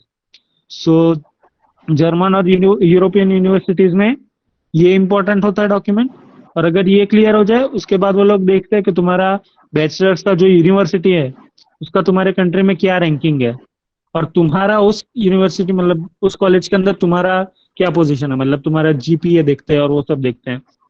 सो उसमें टोफल और आईएलटीएस का बहुत ज्यादा इंपॉर्टेंस नहीं होता, उनका सिर्फ कट ऑफ ही होता है कि ये चलो उसको इंग्लिश तो आता ही है। सो उसमें जर्मन यूनिवर्सिटीज का मोस्ट इम्पोर्टेंट क्राइटेरिया ये प्री रिक्विजिट्स होता है और जीपीए होता है। हाँ, सो बेसिकली यही होता है जर्मन यूनिवर्सिटीज में, और ऑलमोस्ट ऑल यूरोप की कंट्रीज में यही होता है उसका रिक्वायरमेंट्स। उसमें एसओपी, एलओआर, रेज्यूमे वो सब का इतना ज्यादा इंपॉर्टेंस नहीं होता है।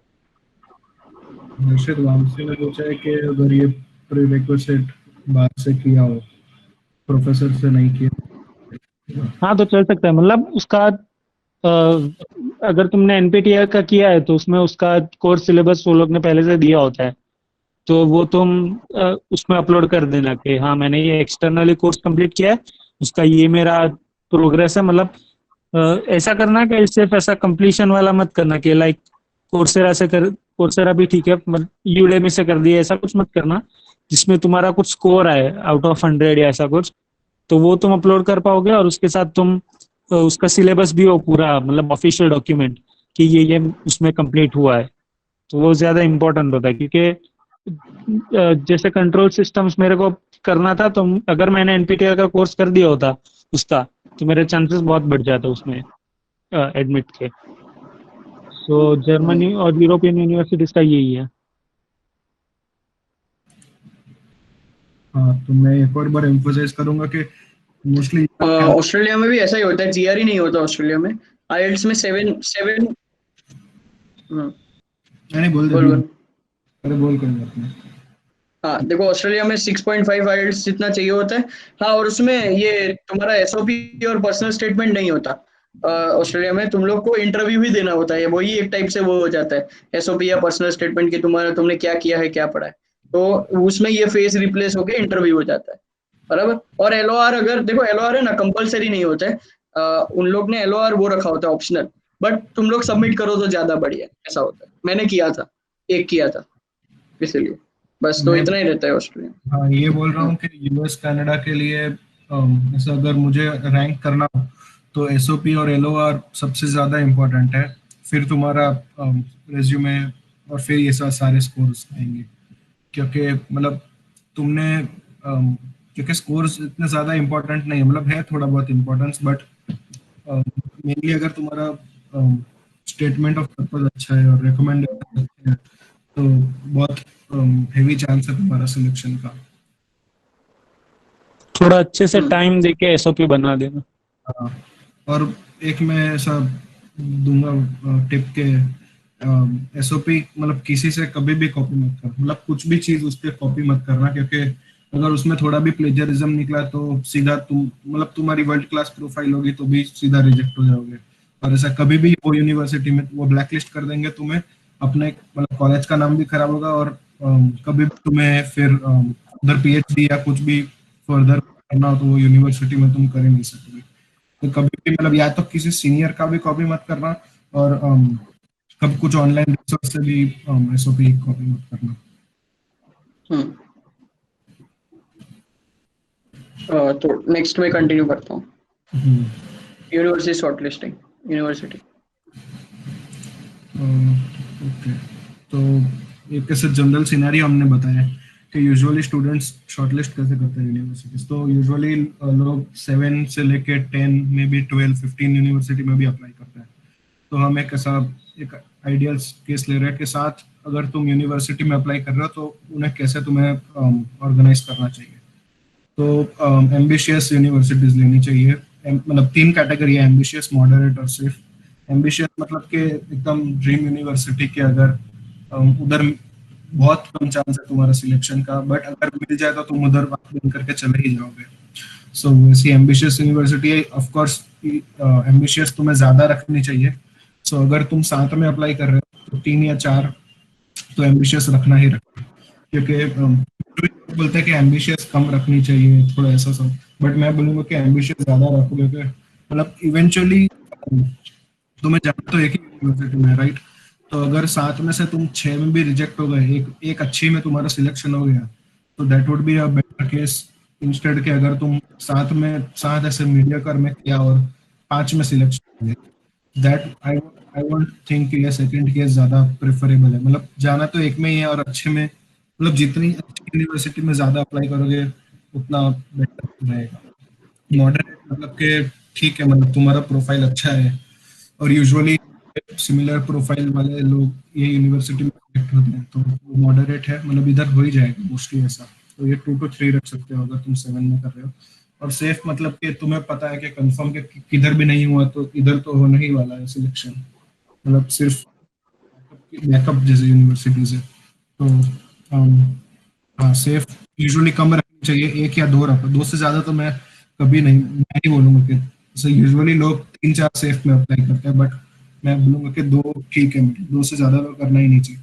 मैंने मेरे एक में ही किया था सेफ यूनिवर्सिटी, तो इसलिए ये है कैसे तुम्हें मतलब कौन सी कैटेगरीज की यूनिवर्सिटी कितनी लेनी चाहिए वो सिचुएशन। और कुछ दीप या दर्शित का कुछ बताना है? हाँ, मैं मतलब मेरा एग्जांपल दे देता हूँ कि अगर मैं अपने मुझे ऑटोमोटिव में इंटरेस्ट था और मुझे करना ऑटोमोटिव में ही था, वो मेरा फाइनल था, तो मैं उसके हिसाब से यूनिवर्सिटीज को देखूंगा। लाइक यूएस में सिर्फ मुझे 5 यूनिवर्सिटीज ऐसी मिली जहाँ पे अच्छा ऑटोमोटिव प्रोग्राम होता है, तो उसको मैंने सिर्फ 5 यूनिवर्सिटीज को ही शॉर्टलिस्ट मतलब डिफरेंशिएट किया कि इसमें से एम्बिशियस कौन सी, मॉडरेट कौन सी और सेफ कौन सी है। फिर तो उसके हिसाब से मैंने देखा, और फिर मैंने सिर्फ एक ही सेफ यूनिवर्सिटी में अप्लाई किया, मिशिगन टेक यूनिवर्सिटी। 2 मॉडरेट में किया था, एक क्लेमसन था और एक वर्जीनिया टेक था, और 2 एम्बिशियस में किया था, यूनिवर्सिटी ऑफ टेक्सास और यूनिवर्सिटी ऑफ मिशिगन। सो ये 5 मेरी यूएस की थी यूनिवर्सिटीज जहाँ पे मैंने अप्लाई किया था। फिर मैंने मुझे इतना मतलब वो था कि मुझे मिशिगन टेक और क्लेमसन ये दोनों में से तो एक में तो मिल ही जाएगा, मतलब that I was sure of. So फिर मैंने सोचा कि और सेफ और मॉडरेट यूनिवर्सिटीज में करने का कोई मतलब नहीं है। सो फिर मैंने स्वीडन और जर्मनी में देखा, उसमें वो दोनों कंट्रीज में प्री रिक्विजिट्स जो थे जिसमें कंट्रोल सिस्टम और वो सब मांगा था, और मुझे पता था कि ये मैंने नहीं किया है, और मैंने बोला कि चलो एक बार ट्राई कर लेते हैं, अगर कुछ मिल सकता है तो बहुत अच्छी बात है, क्योंकि वो एम्बिशियस में ही आती है वो तीनों यूनिवर्सिटी। सो मैंने ऑलमोस्ट 5 एम्बिशियस यूनिवर्सिटीज में किया था, 2 मॉडरेट में किया था और 1 सेफ में किया था, क्योंकि मुझे पता था कि ये सेफ वाली यूनिवर्सिटी में तो मुझे मिलना ही मिलना है। सो फिर ज्यादा मॉडरेट और सेफ में जाने से अच्छा है कि एम्बिशियस में करो, अगर उसमें मिल जाए तो मतलब बेस्ट ही है। अब मेरी बात करें तो मैंने तो है ना सब में मॉडरेट और सेफ में ही किया था। एम्बिशियस तो मेरे को लगा ही मेरा चांस ही नहीं है। बट फिर भी ये ऋषि दर्शित ने समझाया कि एक दो में करके रख, तो मैंने वाटरलू में किया था एमबीसीएस में।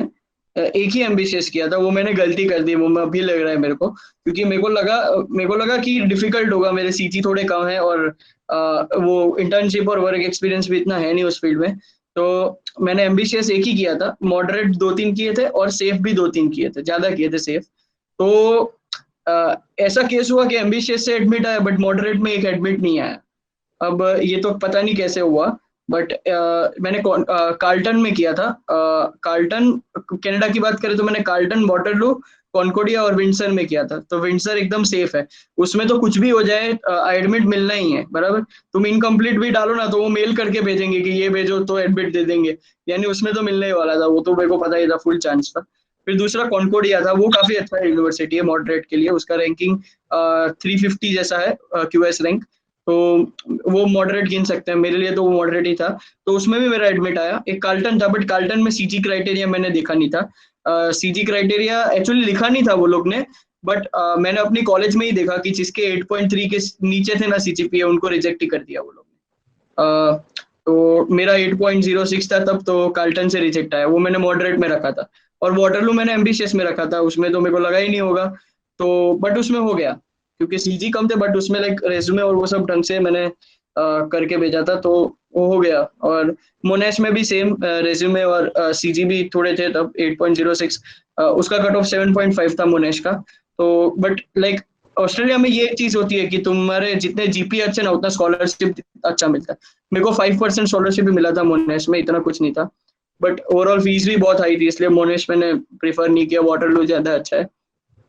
मोनेश का रैंक बहुत आगे है एक्चुअली, वर्ल्ड रैंकिंग में 58 रैंक है, तो और वाटरलू का 140 जैसा कुछ है, बट मोनेश का मेरा ओवरऑल एक्सपेंस इतना हाई हो रहा है कि और कंट्री भी थोड़ा क्या है, ऑस्ट्रेलिया है, उसमें पीआर का भी थोड़ा लोचा चल रहा है, वर्क एक्स का भी लोचा चल रहा है, तो मैंने फाइनल वाटरलू ही डिसाइड किया एम्बिशियस में जाने का।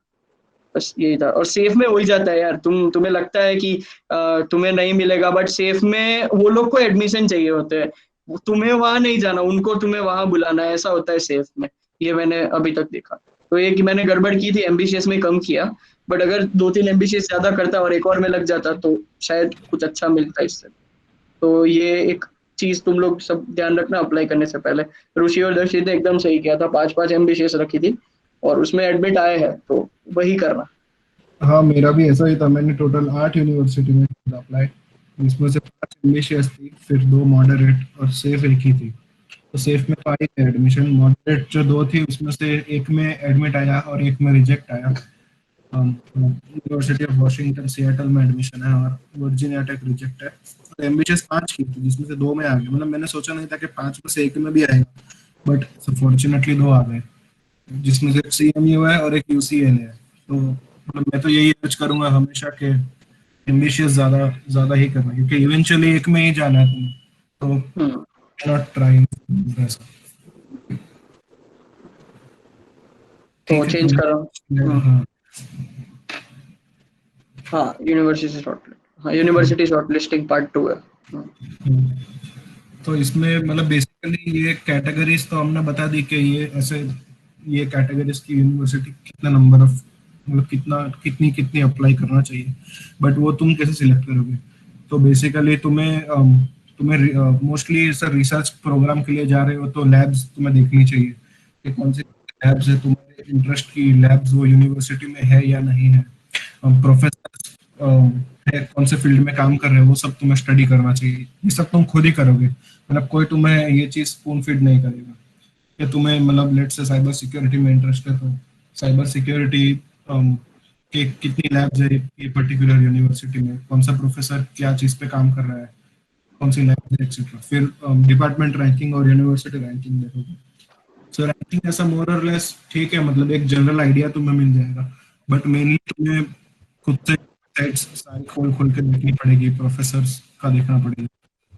फिर तीसरी चीज है कि इंटर्नशिप जॉब प्रोस्पेक्ट्स, मतलब इवन रिटर्न ऑफ इन्वेस्टमेंट कैसा है तुम्हारे स्टडीज पे, कि जॉब्स अच्छी है कि नहीं यूनिवर्सिटी से, मतलब उनके तुम पास स्टूडेंट्स को स्टडी देख सकते हो लिंक्डइन पे या किधर भी ढूंढ सकते हो, वो लोग किधर काम कर रहे हैं क्या है। करियर फेयर्स मतलब usually recruitment US I think even Canada में करियर फेयर से ही होता है मोस्टली। तो ऐसा अपना जैसा प्लेसमेंट सिस्टम नहीं होता, यूजुअली एक फेयर होता है जिधर कंपनीज आती है और फिर उधर तुम अपना रेज्यूमे उन्हें दे सकते हो, उनसे थोड़ा बात कर सकते हो और फिर वो लोग अगर तुम्हारी प्रोफाइल अच्छी लगी तो वो लोग तुम्हें एक इंटरव्यू के लिए इनवाइट कर सकते हैं लेटर ऑन, जो बाद में होगा। तो हाँ, करियर फेयर्स में कौन सी यूनिवर्सिटीज आ रही है, कितने करियर फेयर्स हो रहे हैं, सब तुम्हें देखना पड़ेगा। एजुकेशन लेट्स से यूएस की बात करें कि अगर तुम्हें कुछ फाइनेंस से रिलेटेड मास्टर्स करना है तो तुम्हें थोड़ा ईस्ट कोस्ट जाना चाहिए, जैसे New York side, New York NYU university है या फिर सनी बुफेलो है, ये सब जो भी यूनिवर्सिटीज है। तो मतलब तुम अगर ये न्यूयॉर्क फाइनेंशियल डिस्ट्रिक्ट के साइड, तो मतलब वो फील्ड में अगर तुम्हें इंटरेस्ट है तो ज़्यादा अच्छा रहेगा। फिर ऑटोमोटिव के लिए मिशिगन एरिया अच्छा है। फिर कुछ जैसे टेक, मतलब कोई भी जनरल टेक साइड जाना है तो कैलिफोर्निया है, ऐसे टेक्सास है, वो सब। फिर तुम्हें ऑफकोर्स कोर्स और तुम्हारी क्या चीज़ पढ़ रहे हो वो देखनी चाहिए। फीस भी एक इम्पोर्टेंट क्राइटेरिया है कि ओवरऑल कितना एक्सपेंस हो रहा है मास्टर्स में, ये सब अगर जैसे लिमिटेड, यूजुअली लिमिटेड बजट ही होता है लोगों के पास, वो भी एक अच्छी चीज़ है देखने के लिए। फिर पब्लिक वर्सेस प्राइवेट यूनिवर्सिटी, तो ये भी एक ऐसा, ठीक है, ये भी तुम देख सकते हो। यूजुअली एक डिसएडवांटेज है प्राइवेट यूनिवर्सिटी का कि फीस काफ़ी एक्सपेंसिव होती है ये सब। सो वो वो भी चीज़ है देखने के लिए। फिर पब्लिक यूनिवर्सिटी में एक बेनिफिट रहता है कि यूजुअली अगर रिसर्च असिस्टेंटशिप या टीचिंग असिस्टेंटशिप कुछ मिले तो तुम्हारे अच्छा फीस का चंक रिड्यूस हो जाता है। बट प्राइवेट में हमेशा मतलब तुम्हें थोड़ा बेसिक स्टाइपेंड देंगे, बट फी वेवर बहुत कम प्राइवेट यूनिवर्सिटी में होता है, ये भी तुम्हें देखना चाहिए। और एल्यूमिनाई नेटवर्क कैसा है उधर का, ब्रांड वैल्यू कैसी है यूनिवर्सिटी की, जैसे कुछ स्टैनफोर्ड जैसा कोई यूनिवर्सिटी है और ये सब, तो वो एकदम अमेजिंग ब्रांड वैल्यू है, तो वो सब भी थोड़ा बहुत तो मैटर करेगा। ये बता देता हूँ कि मतलब सिर्फ यूनिवर्सिटी के रैंकिंग के हिसाब से मत जाना। लाइक जैसे मैं अपना एग्जांपल देता हूँ तो ऑटोमोटिव बहुत सारी यूनिवर्सिटीज में मतलब उसका रिसर्च हो ही नहीं रहा है। जैसे ये UCLA है, कैलिफोर्निया साइड की थोड़ी यूनिवर्सिटीज, वो सब का रैंकिंग बहुत हाई है पर उसमें ऑटोमोटिव रिसर्च बहुत ही कम है। और मेरा जो मॉडरेट यूनिवर्सिटी था, क्लेमसन यूनिवर्सिटी, उसमें बाकी सब डिपार्टमेंट उतने ज्यादा फेमस नहीं है, मतलब उतना ज्यादा रैंक नहीं है, बट उसका जो ऑटोमोटिव प्रोग्राम है वो one of the world's best बोलते हैं। मतलब क्योंकि वो सदर्न कैलिफोर्निया में है, कैरोलिना में, सदर्न कैरोलिना में, और उधर मोर देन 250 ऑटोमोटिव कंपनीज है। तो मोस्टली सब क्लेमसन यूनिवर्सिटीज में जो भी ऑटोमोटिव स्टूडेंट्स है उसका ऑलमोस्ट 99.9% जितने का तो प्लेसमेंट हो ही जाता है ऑटोमोटिव कंपनीज में। सो सिर्फ तुम ऐसा ये मत देख लेना कि इस यूनिवर्सिटी का तो रैंक बहुत कम है ओवरऑल रैंक, बट तुम्हें ये देखना है कि उसमें जो तुम्हें फील्ड में जो करना है उसका क्या ROI है, क्या उसका ब्रांड वैल्यू है, वो सब वो तुम्हें मतलब अपने अपने फील्ड के हिसाब से देखना पड़ेगा। ये एकदम सही कहा दर्शित ने। लाइक तुम्हारा कोर्स का क्या रैंक है, वो लाइक QS रैंकिंग प्रोवाइड करता है कि ये पर्टिकुलर कोर्स में किस यूनिवर्सिटी का रैंक अच्छा है। ओवरऑल रैंकिंग तो उसमें तो बहुत सारे क्राइटेरिया होते हैं, लाइक सिर्फ वहाँ के प्लेसमेंट और टीचिंग को देख के ही रैंकिंग नहीं देते, बहुत XYZ चीजें होती है कि कैंपस कैसा है, ये सब वो सब, वहाँ के पेपर्स कितने पब्लिश हुए, ये सब बहुत बहुत चीजें कंसिडर करते हैं रैंकिंग में। तो ओवरऑल रैंकिंग से कभी जाना नहीं चाहिए, ये बिल्कुल सही। इस बात का एक बार देख लेना। नेक्स्ट कर दो। हाँ हाँ, ये इम्पोर्टेंट है।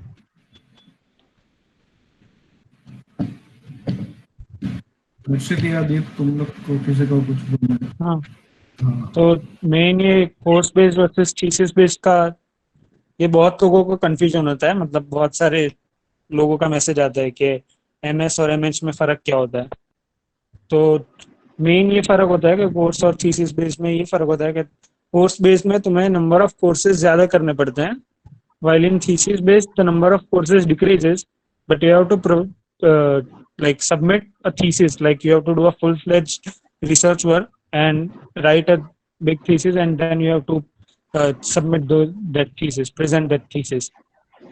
So मतलब जो भी thesis based होता है वो थोड़ा ज्यादा research oriented होता है as compared to course based. Course based में तुम्हें number of courses, तुम अलग अलग डिपार्टमेंट्स के कोर्सेज कर सकते हो, ज्यादा electives ले सकते हो. Like if you want to have different like multivariated knowledge, then you can go for course based. But if you are like sure that मुझे यही फील्ड में करना है, यही टॉपिक पे करना है, तो रिसर्च ही करना है, तो फिर then people go for thesis based. And हमें ये ज्यादा like जनरल ट्रेंड ये है कि जो भी thesis based करता है वो मोस्टली जो PhD पर्सन्स होता है, लाइक फ्यूचर में PhD करेंगे या फिर एकेडमिया में जाएंगे, प्रोफेसर बनना है या फिर रिसर्च लैब में जाना है, ऐसा कुछ ऐसा जो करियर ऑप्शन जो सिलेक्ट करता है वो लोग मोस्टली थीसिस बेस्ड मास्टर्स करते हैं कि उनको उसके लिए PhD के स्टडीज के लिए प्रिपेयर कर पाए, कि थोड़ा रिसर्च करना है, थीसिस लिखना और वो सब.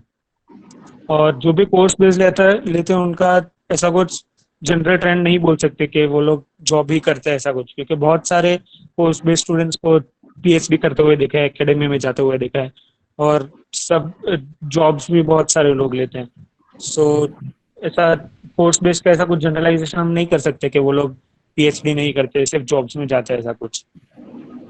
और मेन एडवांटेज ये होता है थीसिस बेस्ड का कि अगर तुम GTA और GRA जो फंडिंग होता है, रिसर्च असिस्टेंटशिप और टीचिंग असिस्टेंटशिप, वो उसके चांसेस थोड़े ज्यादा बढ़ जाता है थीसिस बेस्ड में, क्योंकि वो लोग तुम अगर थीसिस बेस्ड कर रहे हो तो तुम कोई एक प्रोफेसर के अंडर कर रहे होंगे, तो वो प्रोफेसर तुम्हें रिसर्च असिस्टेंट बनाने के लिए ज्यादा इंक्लाइंड होगा, इसलिए तुम्हें रिसर्च असिस्टेंटशिप मिलने के चांसेस बढ़ जाता है. सबसे ज्यादा प्रायोरिटी तो वो लोग PhD स्टूडेंट्स को ही देते हैं, GRA और GTA के, और उसके बाद जो भी बचता है वो लोग MS थीसिस बेस्ड के लिए जाते हैं, और उसके बाद अगर कुछ बचता है तो फिर वो लोग कोर्स बेस्ड वाले स्टूडेंट्स को प्रेफर करते हैं. अगर लाइक बोल नहीं, तू बोल दे. ओके, तो मैं ये बोलूंगा कि यूजुअली US में ऐसा होता है कि ये कोर्स और थीसिस बेस्ड तुम्हें उधर जाके सिलेक्ट करना होता है तुम्हारे अपने मतलब इंक्लिनेशन के हिसाब से. बट कनाडा में ऐसा होता है कि जब तुम अप्लाई कर रहे हो तभी तुम्हारे पास दो ऑप्शन होते हैं कि या तो तुम्हें इंजीनियरिंग मतलब मास्टर्स ऑफ इंजीनियरिंग में अप्लाई करना है, या फिर MASc या फिर MSc मतलब masters of science which is a research based degree, तो उसमें अप्लाई करना. तो मतलब हाँ, तो कनाडा में या में भी तुम कर रहे हो तो तुम्हें पहले से क्लैरिटी होनी चाहिए कि मुझे कौन से साइड जाना है, मतलब रिसर्च बेस्ड मास्टर्स करना है या फिर कोर्स बेस्ड ऐसा करना है. और यूजुअली MASc में ऐसा होता है कि अगर तुम डायरेक्टली ऐसे अप्लाई कर लोगे उधर नॉर्मल प्रोसीजर से तो सिलेक्शन के चांसेस कम होते हैं. तो उसमें तुम्हें पहले क्या करना होता है बिफोर अप्लाइंग, मतलब जैसे अगस्त सितंबर ये टाइम पे अप्लाई करते हैं, तो वो टाइम पे तुम्हें प्रोफेसर्स, वो यूनिवर्सिटी के प्रोफेसर्स कॉन्टेक्ट में जाना पड़ता है. तो यूजुअली प्रोफेसर को तुम ईमेल करोगे, वो लोग को तुम्हारी प्रोफाइल अच्छी लगी तो वो तुम्हें बोलेगा कि ठीक है यू कैन गो अहेड. कभी कभी ऐसा भी होता है कि वो प्रोफेसर बोलेगा लेट्स हैव एन इंटरव्यू, वो इंटरव्यू भी हो सकता है ऐसा सब. तो मतलब MASc research thesis based masters करना है कनाडा में या ऑस्ट्रेलिया में तो ये ईमेल वाला प्रोसेस तुम्हें एक करना पड़ेगा. यूजुअली US में तुम नहीं करोगे तो चलेगा, बट ऐसे रिसर्च बेस्ड कुछ करना है कनाडा में तो दिस इज अ मस्ट. मेरा कनाडा में मास्टर्स इन इंजीनियरिंग हुआ है, MH प्रोग्राम हुआ है. अब देखो MH प्रोग्राम में कैसा रहता है और MSc में डिफरेंस क्या होता है. अब जैसे मेरी यूनिवर्सिटी की बात करें तो बहुत कोर्स मिलते हैं हमको. हमारे पास 2 साल होते हैं, उसमें हंड्रेड्स ऑफ कोर्स मिलते हैं हमें करने के लिए. और वो कोर्सेज में से मेरे को एटलीस्ट 8 कंप्लीट करने हैं for my masters degree at least. यानी ज्यादा करने तो कर सकते हैं, वो अपने पे होता है. वो फिर एक सेम की फीस भरनी पड़ेगी एक्स्ट्रा, यानी ज्यादा करने का. तो ये होता है MH प्रोग्राम में. तो एटलीस्ट 8 का एक क्राइटेरिया है, बट MSc में एटलीस्ट 3 का क्राइटेरिया है और तुम लोग को एक थीसिस लिखना पड़ेगा. तो ये एक बहुत डिफरेंस होता है, 5 कोर्स का डिफरेंस बन जाता है. तो लाइक किसी को रिसर्च में जाना ही है कोई पर्टिकुलर टॉपिक में, तो एक पर्टिकुलर टॉपिक पे कितने ही कोर्स हो सकते हैं डिटेलिंग में, 1 या 2 या 3 हो सकते हैं मैक्स, या उसके अराउंड, यानी ऐसा नहीं कि परफेक्ट वो टॉपिक पे, बट एक तो ऊपर नीचे भी थोड़ा करे, तो 3 या 4 कोर्स तुम निकाल सकते हो और बाकी किसी चीज पे काम करो। तो ये एमएससी में ये एक एडवांटेज होता है कि भाई तुम लोग को ये करना है, और एमएससी की फीस हाफ होती है एमएन से। जैसे कि मेरी फीस है एक सेम की $11,500 जितना है एक सेम का फीस, तो एमएससी का उतना 6,500, यानी ऐसा ही कुछ फीस है, आधा है डायरेक्ट। तो ये एक अच्छा होता है कि एमएससी का फीस बहुत कम होता है कनाडा ऑस्ट्रेलिया में, और एमएससी में तुमको टीएससी बारहशिप का चांस बहुत ज्यादा होता है।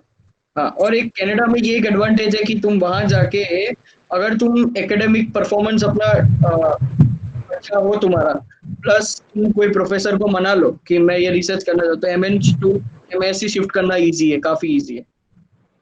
तो वहां जाके तुम कैसा काम करते हो वो भी मैटर करता है कि एमएन टू एमएससी करना है या नहीं। बट कनाडा में ये भी देख लेना कि number of MSc students are less, क्योंकि हर प्रोफेसर मतलब बहुत ज्यादा स्टूडेंट्स नहीं रखता है, दे प्रीफर पीएचडी स्टूडेंट्स, और एमएससी स्टूडेंट्स थोड़े कम ही होते हैं वो लोग के अंदर, so number of intakes for MSc is less, तो उसके वजह से वो थोड़ा डिफिकल्ट हो जाता है उसका एडमिशन मिलना।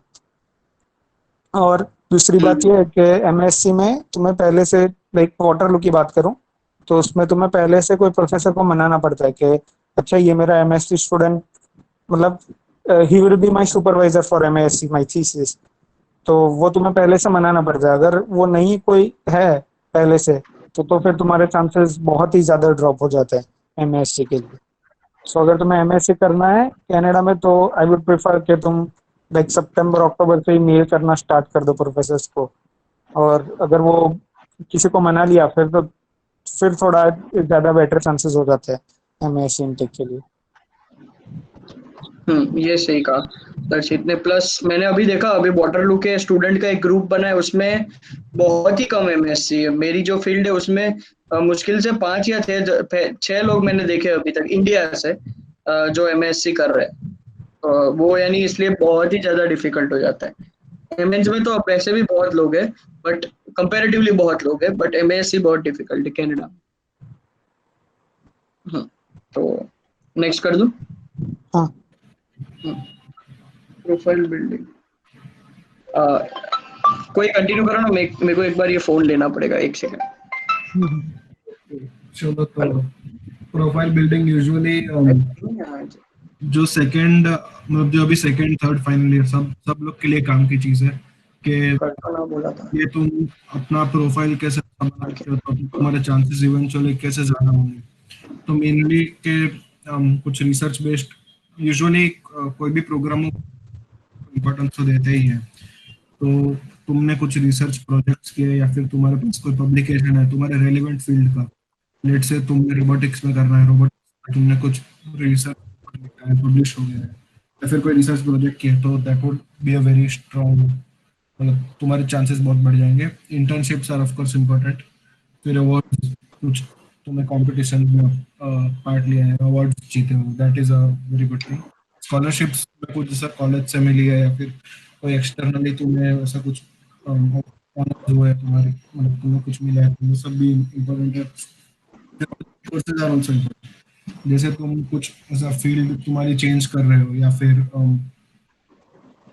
मतलब तुम्हें सिर्फ कोई ऐसे नीश टॉपिक में तुम्हें मास्टर्स करने की इच्छा है, तो कोर्सेज अगर करोगे तो ऑनलाइन कोर्सेज जो भी एक्सटर्नल कोर्सेज है तो उससे को पता चलेगा कि तुम एक चीज में रियली इंटरेस्टेड हो, तो that is also a good thing to do. And of course CGPA is important, so try to maintain, मतलब जितना ज्यादा रख सके उतना अच्छा है, but at least around it good enough, but the more the merrier. सो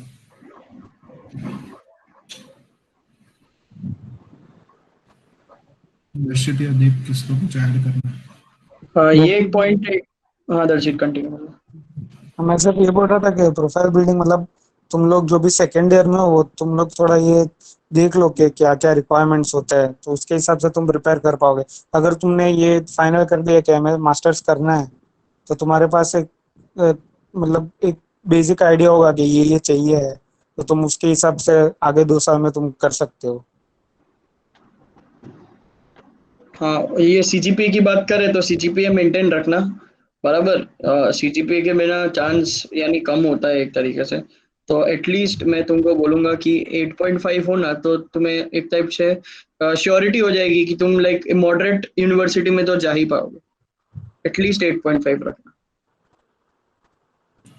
हाँ, और ये मतलब रिसोर्सेज है वो काफी, ये सीवी जो भी सी मतलब सीवी रिसोर्सेज हैंड आउट तुम्हें मिला ही होगा इंफॉर्मेशन, ये कोर्सेज की वेबसाइट सब पता होगी, फिर ये कॉम्पिटिशन्स का बताया होगा, इंटर्नशिप्स सब इंडिया में, अब्रॉड भी तुम कर सकते हो जाके रिसर्च की, फिर आईआईटीज हर जगह तुम कर सकते हो रिसर्च इंटर्नशिप। जो भी हैंडआउट से ऑलमोस्ट सब एकदम अप टू डेट ही हिसाब से, तो ये a good resource to refer, specially जो भी अभी सेकेंड ईयर में उन लोग के लिए। मतलब अगर तुम्हें ऐसा इंक्लिनेशन है मास्टर्स करने का अब्रॉड, तो थोड़ा बहुत तुम ये सब चीज़ों पे थोड़ा बहुत फोकस करना स्टार्ट कर। पर मतलब इवेंचुअली हाँ ठीक है, जॉब कर रहा है तो भी मैटर, बट अगर थोड़ा भी तुम्हें इंटरेस्ट है तो this is the right work on this things. और स्पेशली अभी कि जब ऑनलाइन स्टडीज है अपना कॉलेज का, so I think scoring good marks would be like relatively easy and getting a higher point and all of that। और तुम्हारे पास time भी काफी होगा, तो तुम spare time you can use for projects, doing courses and taking part in competitions and things like that।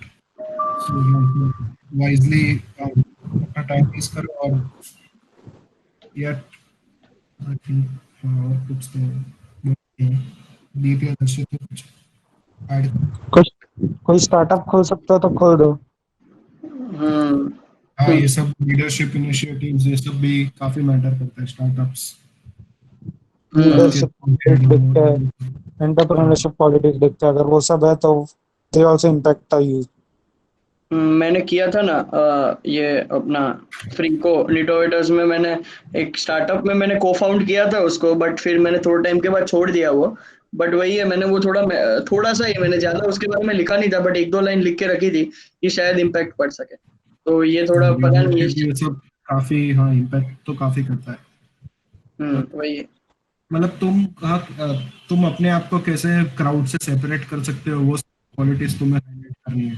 कि जैसे मान लो कि एक एवरेज यूनिवर्सिटी में 10,000 या 20,000 लोग अप्लाई कर रहे हैं, तो उनमें से वो लोग लेंगे लेट्स से 200 को, तो वो उनमें से तुम कैसे सेपरेट हो apart from all these like numbers. ये सब नंबर्स इग्नोर करके तुम्हारे पास और क्या चीजें हैं जो तुम्हें सेपरेट करती है, वो हाईलाइट करनी है तुम्हें तुम्हारे।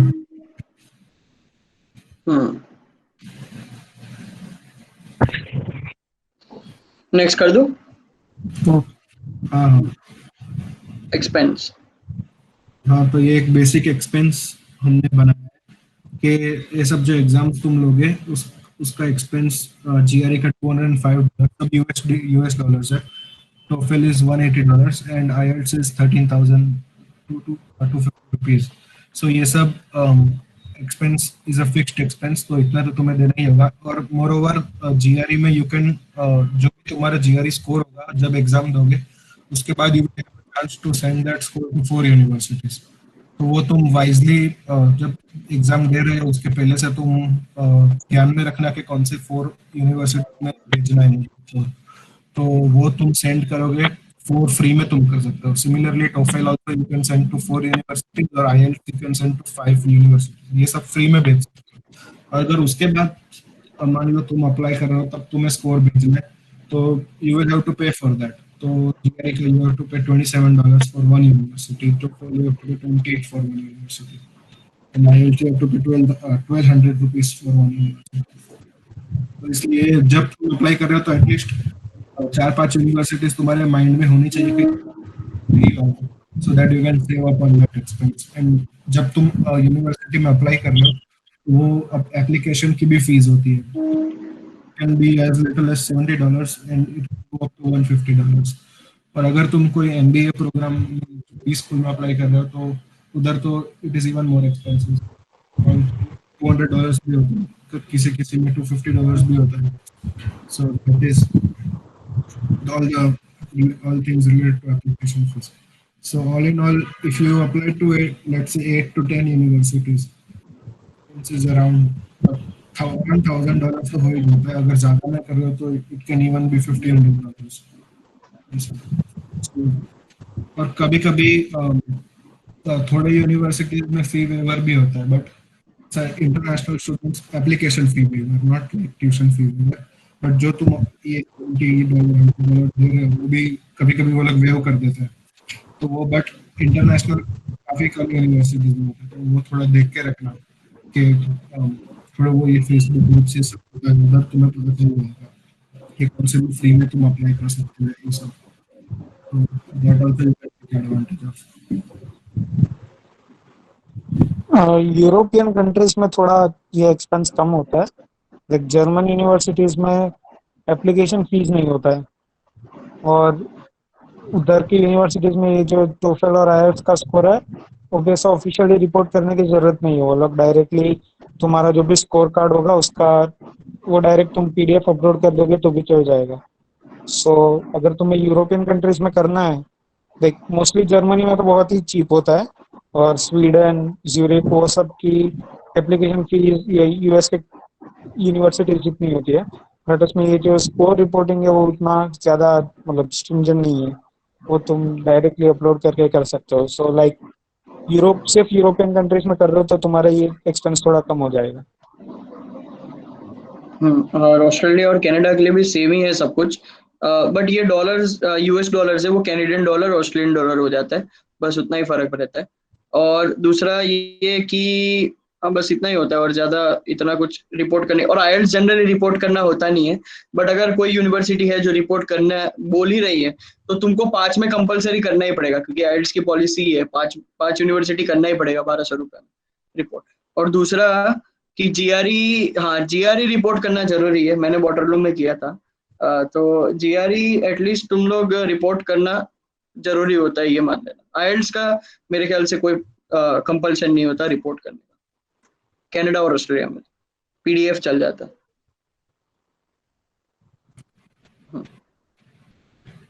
नेक्स्ट कर दो.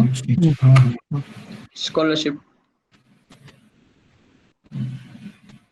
आई थिंक दर्शित इसके बारे में बता देगा कि वो ऐसा उसको स्कॉलरशिप मिल चुका है उसके एमएस के लिए. So will be the person to talk about this. Mostly तो मतलब ये जो स्कॉलरशिप होती है उसमें ये जीआरए और जीटीए, मतलब टीचिंग असिस्टेंटशिप और रिसर्च असिस्टेंटशिप, ये 2 टाइप ऑफ फंडिंग बहुत मतलब मोस्टली यही मिलती है जिनको मिलती है, क्योंकि इसमें like it's not directly scholarship, it's an employment.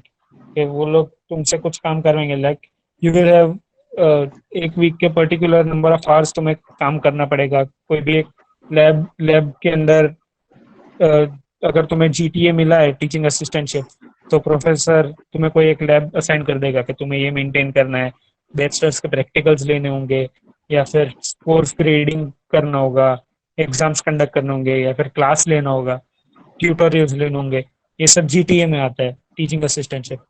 तो उसमें जैसे पहले बताया था जो पब्लिक यूनिवर्सिटीज है उसमें ऐसा होता है कि अगर तुम्हें जीटीए और जीआरए मिला होगा तो तुम्हारी ट्यूशन फी वेव हो जाएगी पूरी. लाइक तुम्हें ट्यूशन फी नहीं भरनी होगी, और थोड़ा तुम्हें स्टाइपेंड भी मिलेगा जो तुम्हारा हाउसिंग एक्सपेंस भी निकाल देगा.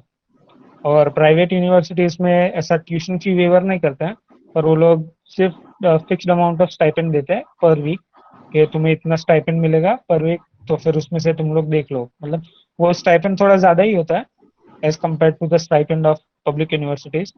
बट पब्लिक यूनिवर्सिटीज में यही मेन एडवांटेज होता है कि अगर जीटी और जीआरए मिला है तो तुम्हारी ट्यूशन फी ऑफ हो जाएगी, और ट्यूशन फी बहुत ज्यादा होती है यूएस में. फिर जो ये फी वेवर्स है, लाइक इट्स उसमें ये ऐसा कुछ एम्प्लॉयमेंट या टाइप ऐसा कुछ नहीं होता है.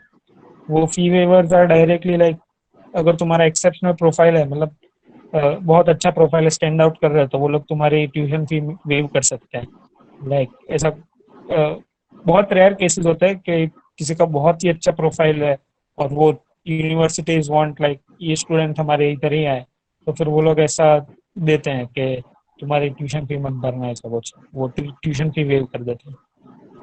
फिर ये पार्शियल स्कॉलरशिप भी ज्यादा कॉमन है।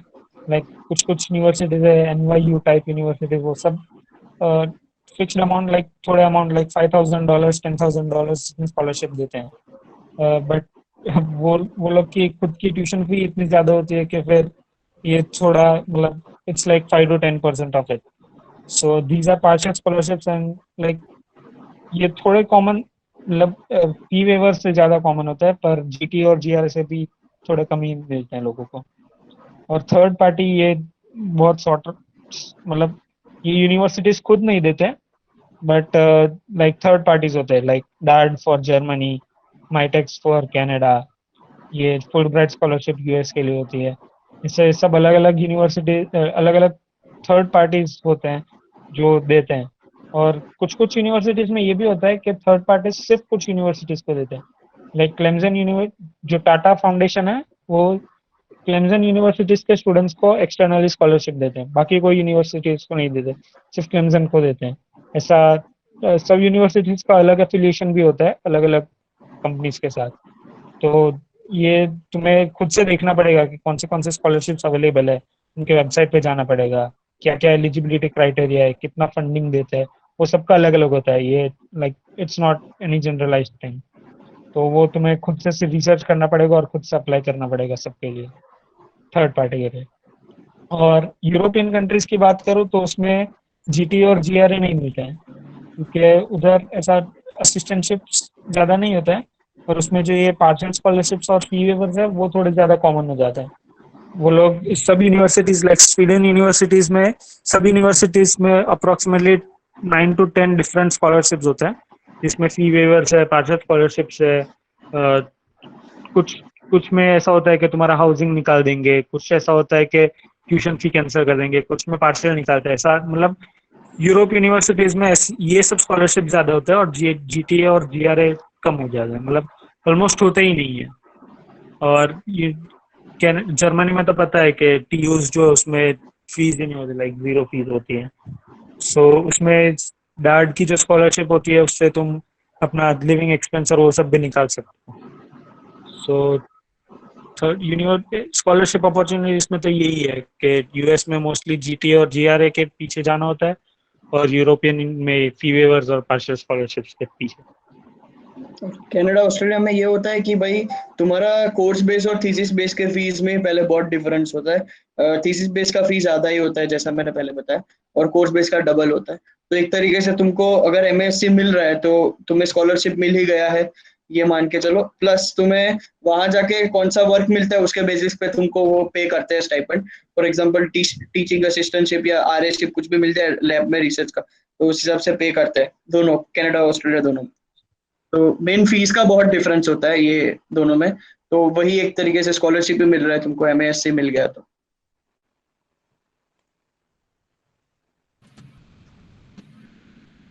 और ये एक चीज मैं बोलूंगा कि ऐसा जरूरी नहीं है कि जो भी स्कॉलरशिप यूजुअली जो जब तुम अप्लाई करोगे तब तो बहुत ऐसे बहुत कम परसेंटेज ऑफ स्टूडेंट्स को स्कॉलरशिप्स कोई भी टाइप की मिलेगी।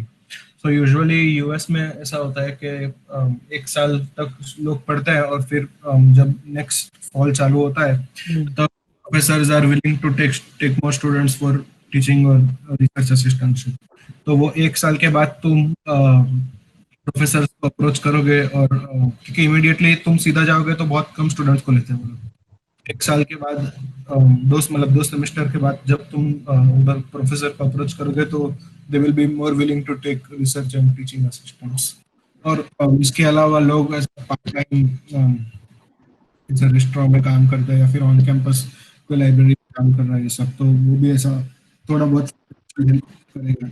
Mostly 40 hours you can work on campus पर वीक, सो यूजुअली $10-15 जैसा होता है पे, ये सब work. That is also a good way to financially stable during your masters. So next कर दूं,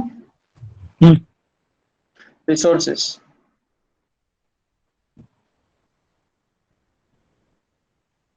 मैं स्टार्ट कर दूं। देखो GRE और TOEFL के लिए जनरल देखो ईटीएस तो वो प्लेटफॉर्म है जहाँ से तुम जीआरई के लिए अप्लाई करते हो, और वहाँ पे भी एक दो टेस्ट होते हैं उनके खुद के, वो एग्जैक्ट सेम होते हैं जैसा तुम ओरिजिनल जीआरई दो। तो मैं ये कहता हूँ कि ये सेव करके रखो ईटीएस के टेस्ट एकदम लास्ट में दो, जब तुम ओरिजिनल टेस्ट देने वाले हो, यानी मान लो जीआरई टेस्ट तुम्हारा 1-2 वीक के बाद है, तो तब लास्ट वीक में तुम ईटीएस के टेस्ट दो, क्योंकि वो एकदम ऑफिशियल जीआरई जैसे ही होते हैं। अब तुमको लाइक मटेरियल चाहिए, तो मैनहट्टन, कपलान, प्रिंसटन, बेरेंस, मंगूश और ये ग्रेगमेट यूट्यूब चैनल है। तो देखो पहले तो ये मैनहट्टन, प्रिंसटन, बेरेंस और मंगूश ये सब है ना, 2-2, 3-3 फ्री टेस्ट देते हैं जीआरई के, फ्री टेस्ट देते हैं। तो लाइक तुम उसमें फ्री टेस्ट दे सकते हो, फुल फ्लेज, यानी एकदम सीरियसली देना उसको, ये टाइम बेसिस एकदम सही होता है, उसमें सारा ऐसे सब कुछ होता है, तुमको लिखना होता है, तो ढंग से प्रैक्टिस करके इन पे टेस्ट दो। और इन पे मटेरियल भी होता है कि लाइक तुमको कुछ पढ़ना है और वोकेबलरी वर्ड्स और ये सब अच्छे से बनाना पड़ेगा, तो वो बहुत अच्छे से हो जाता है। और टोफेल का भी सेम ही होगा आई गेस। और आईएलटीएस में आईएलटीएस की वेबसाइट होती है, वो तुमको 5 टेस्ट देती है फ्री में, तो वहां पे भी आईएलटीएस की ऑनलाइन टेस्ट दे दो 5 अच्छे से, उसमें ऑनलाइन दे दो। बट अब आईएलटीएस अभी तो कोविड के सिचुएशन की वजह से ऑनलाइन ही है, बट आईएलटीएस ऑफलाइन भी होता है, पेन पेपर बेस्ड भी होता है, and I suggest pen paper based ज्यादा सही रहता है, क्योंकि उसमें लाइक टाइपिंग स्पीड किसी का कम हो, या रीडिंग में भी प्रॉब्लम आ रहा हो पीसी में, या फटाफट पढ़ना नहीं है, तो वहां पे क्वेश्चन पेपर होता है, उसमें से अच्छे से पढ़ के तुम कर सकते हो। तो आईएलटीएस में ये रहता है। और जीआरई टोफेल में ये सब इम्पोर्टेंट रिसोर्सेज है, ये एक बार तुम लोग नोट कर लेना, इनके सबके। और कपलान में एक बहुत बड़ी चीज है कि कपलान ऋषि अपने को स्टूडेंट के आईडी से कुछ दिया था ना इसने, लाइक वो हाँ क्या बोलते हैं। हाँ, मतलब यूजुअली ऐसा होता है कि ये सब जो प्लेटफॉर्म्स है वो लोग के पास फ्री मटेरियल तो होता ही है थोड़ा बहुत, मोस्टली बहुत सारा प्रीमियम मटेरियल को मतलब तुम्हें मेंबरशिप लेनी पड़ती है, पेड मेंबरशिप। तो इसके लिए बहुत सारे ये फेसबुक ग्रुप्स ये सब एमएस के जो ग्रुप्स होते हैं उधर वो लोग ऐसे शेयरिंग बेसिस पे लोग खरीदते हैं, या फिर कभी कभी वो बुक्स के पीछे ये लोग के कोड्स होते हैं कि बुक के साथ यू गेट फ्री आईडी, तो वो ऐसा होता है कि तुम बहुत सारे लोग भी यूज कर सकते हो वो सब। तो ऐसे तुम ऐसे शेयर, जो तुम 3-4 जन हो तो ऐसे शेयर करके यू कैन बाय अप। और ऐसे फेसबुक पे भी तुम्हें बहुत सारे मिल जाएंगे कि 200 रुपीज तुम्हें आराम से मिल जाएगी। और अगर तुम ऐसे लेने जाओगे तो भी वेरी एक्सपेंसिव, 4-5 का होगा। बट जैसे तुम शेयरिंग करोगे, कुछ करोगे तो बहुत सारा मटेरियल तुम चीपली या फ्रीली भी एक्सेस कर सकते मिल जाता है जनरली आईडी पासवर्ड। ये यॉकेट बहुत इंपॉर्टेंट चीज है, यॉकेट में है ना, तुम जहाँ अप्लाई करते हो ना, वहाँ यूनिवर्सिटीज के ग्रुप होते हैं, जहाँ तुम्हारे साथ कितने एप्लीकेंट्स है, उन लोग ने अप्लाई किया, कितनों के एडमिट आए, उन सबके अलग अलग ग्रुप्स बन जाते हैं अपने आप। तो यॉकेट बहुत इंपॉर्टेंट प्लेटफॉर्म है जब तुम एमएस के लिए अप्लाई करो। यॉकेट में जनरली सब प्रोफाइल इवेल्युएशन कराते हैं, प्लस वो जहाँ जहाँ तुमने अप्लाई किया है वहाँ उनके ग्रुप्स में तुम ऐड हो जाते हो, तो वहाँ तुम पूछ सकते हो कि किसी का एडमिट आया, किसी वो जनरली बता ही देते हैं सामने से ही कि मेरा एडमिट आ गया और ऐसा है वैसा है। तो लाइक तुम अपना प्रोफाइल इवेल्युएट करा सकते हो कि कितने में। और एक जनरल प्रोफाइल सबका दिख जाता है कि मान लो तुम वाटरलू में अप्लाई कर रहे हो, तो वाटरलू के एडमिट्स की लिस्ट आ जाती है, तो उनका एक प्रोफाइल तुम देख सकते हो कि इसका इतना स्कोर था, इसका इतना सीजीपीए था, इसने इतना इंटर्नशिप किया, उसका ये रेज्यूमे है। तो वो देख के तुमको एक आइडिया आ जाएगा कि तुम्हारा लगेगा या नहीं लगेगा। तो यॉकेट बहुत बहुत बट इम्पोर्टेंट है। फिर एक चीज भी ध्यान रखना कि यॉकेट पे मतलब ऐसे काफी बहुत फेक प्रोफाइल भी होती है, तो इसलिए तुम लिंक्डइन पे वो पर्सन को अप्रोच करना कि मतलब तुम्हारे जैसे जिसके सिमिलर प्रोफाइल हो और तुम्हारी वो ड्रीम यूनिवर्सिटी में उसका एडमिशन मिल चुका है, तो तुम उसको लिंक्डइन पे वो बंदे को ढूंढ के यू कैन अप्रोच हिम और सर्टिफाई कर सकते हो, उससे टिप्स ले सकते हो कि I have a similar profile, how did you approach your application. तो मतलब ब्लाइंडली यॉकेट पे रिलाई मत करना, अपना खुद का रिसर्च करते रहना हर एक प्लेटफॉर्म को। जैसे लिंक्डइन पे सीनियर्स से भी तुम बात कर सकते हो अपने कॉलेज के, तो फिल्टर्स लिंक्डइन तो आई थिंक मुझे तो यूज करना आता ही है कि यूनिवर्सिटी वाइज फिल्टर कर सकते हो, कनेक्शंस में से कौन किधर है वो सब देख सकते हो। प्लस फेसबुक ग्रुप भी बहुत इंपॉर्टेंट है एमएस इन यूएस या कनाडा। वो लोग जनरल डिस्कशन रखते हैं और उनके ग्रुप भी होते हैं। लाइक ये ना, ये मेजर ये फेसबुक ग्रुप्स और व्हाट्सएप ग्रुप जो होते हैं ना एमएस इन कनाडा, वो बहुत जनरल ग्रुप होते हैं। वो तुमको मेजरली वीजा और ये सब के लिए काम लगते हैं कि लाइक कोई सिचुएशन डिस्कस करना है कि अभी कोविड की वजह से नहीं जा पा रहे हैं इधर उधर की, क्या करना क्या है। तो ये जनरल ग्रुप्स में लाइक इंटरनेशनल स्टूडेंट्स भी होते हैं जो कनाडा जाने का सोच रहे होते हैं, तो वो लोग अपना पॉइंट्स रखते हैं या उस पर कुछ डिस्कशन होता है। तो मेजर एडमिट या ये सब डिस्कस करने के लिए यॉकेट ही होता है, उसमें ग्रुप्स बना सकते हो तुम। और वहाँ यॉकेट से ही तुमको व्हाट्सएप ग्रुप का वो लोग लिंक या तुमको लाइक कोई एडमिट होगा तो एडमिन होगा, उसको तुम नंबर भेज दो अपना, तो वो तुमको एक पर्सनल ग्रुप में ऐड कर देगा। तो यॉकेट एक मीन्स है कम्युनिकेट करने का कि तुम्हारे साथ जो अप्लाई कर रहे हैं या तुम्हारे साथ जो एडमिट्स है उनके साथ कनेक्ट होने का। ये बहुत इंपॉर्टेंट प्लेटफॉर्म है। तो जिसका यॉकेट आईडी नहीं है बना देना यॉकेट आईडी। बहुत ये रैंकिंग के लिए यूएस न्यूज़, क्यूएस रैंकिंग, ऐसे बहुत सारे वो भी प्लेटफॉर्म है, वो भी तुम देख सकते हो रैंकिंग से सर। बट मैं बोलूंगा कि सब यूजुअली बहुत सारे जगह पे देख के अच्छे से स्टडी करके तुम रैंकिंग सब देखो। और यूएस न्यूज़ का प्रीमियम अकाउंट हम लोग ने जैसे शेयरिंग में खरीदा था, वैसे तुम उसका भी प्रीमियम अकाउंट ले सकते हो 200-300 रुपीज में। मतलब बहुत फ्री भी बहुत सारे रिसोर्सेज है, पेड भी बहुत सारे हैं, तो सब वाइजली कौन सी चीज कैसे लेनी है वो सब। और जीआरई ये सब का मैं बोलूँगा कि क्लासेस यूजुअली नहीं लोगे तो इट वुड बी ओके, मतलब ऐसा कोई लॉस नहीं है, क्योंकि जैसे भी अभी तो ऑनलाइन तो काफी कुछ तुम्हें मटेरियल मिल जाएगा। बट अगर तुम्हें ऐसा है कि एक ऐसा डिसिप्लिन तुम्हें बनाना है कि मेरे को रोज थोड़ा बहुत वोकैबुलरी पढ़ना है, रोज थोड़ा ये प्रैक्टिस करना है, वर्ड्स थोड़े बहुत सीखने हैं, तो तब अगर तुम क्लासेस मतलब ऐसा way to develop a discipline to develop a routine, तो तब तुम क्लासेस ले लो, वरना mostly without classes also it is fine.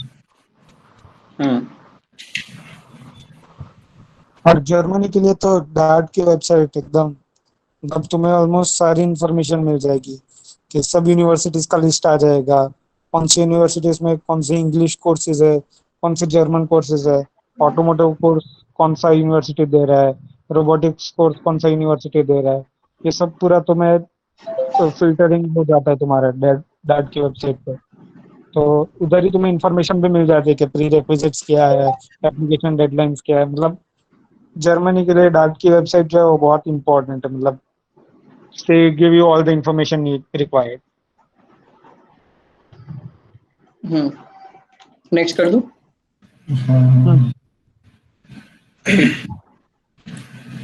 Okay, तो ये हमारे एक्सपीरियंस से थोड़ी टिप्स हमने बनाई है बेसिक के क्या क्या करना चाहिए, हमने मोस्टली बताई दी है, बट एक बार एम्फोसिस दे रहे हैं कि ये जो एग्जाम्स है जीआरई टोफेल आइल्स वो जितना जल्दी दे सको दे दो।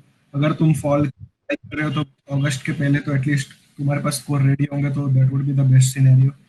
फिर एलओएस के लिए फैकल्टीज से ऑलरेडी तुम टच में होगे पहले से ही कि प्रोफेसर से बात करके रखी होगी क्या मैं एमएस के लिए अप्लाई करने वाला हूँ, सो आई बी नीडिंग रिकमेंडेशंस, तो that would be the best case scenario कि वो लोग भी प्रिपेयर्ड रहेंगे पहले से ही। फिर ग्रामरली तो टूल तुमको पता ही है कितना इंपॉर्टेंट है फॉर राइटिंग, और अपना कॉलेज ने आई थिंक प्रीमियम भी दिया है सबको, that premium feature also.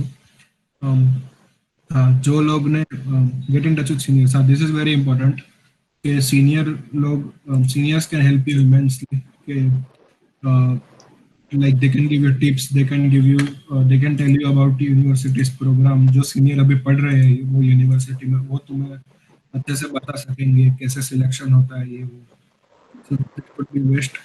Professors को you should of course email for research based programs या thesis based programs। So like we said about Canada, or if you are like applying for a direct PhD, so in that cases you should be in touch with professors of that university, and if they ask for an interview you should be a part of that interview and do your best।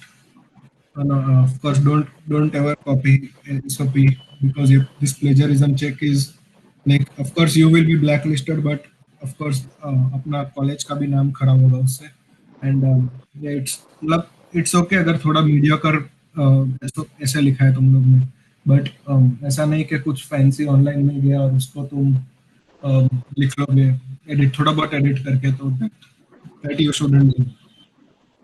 और हाँ, prepare a different SOP for each university, because सबकी requirements अलग होती है, हर programme हर university का जो तरीके से वो लोग तुम्हारा एसओपी देख रहे हैं वो अलग होता है। So you should of course prepare a different SOP for each university. और लेंथ भी होती है कि थोड़े यूनिवर्सिटीज बोलती है कि 500 वर्ड्स, सब थोड़ी बोलते हैं लेस देन 1 पेज, थोड़ी बोलती है अप टू 2 पेजेस। वो सब भी तुम्हें एडजस्ट करना पड़ेगा। सो if you will have ample of time while applying, so you can do these things properly, and that would eventually make your chances of selection much higher. देखो हम why do we recommend you to give GRE TOEFL very early is like तुम्हें बहुत सारा time चाहिए होता है university shortlisting के लिए, क्योंकि there are lot of universities, हर यूनिवर्सिटीज में नंबर ऑफ लैब्स भी बहुत ज़्यादा होती है, फिर हर लैब के अंदर क्या रिसर्च हो रहा है, कौन रिसर्च कर रहा है, सब प्रोफेसर्स के प्रोफाइल देखोगे, ये सब में बहुत ज़्यादा टाइम जाता है।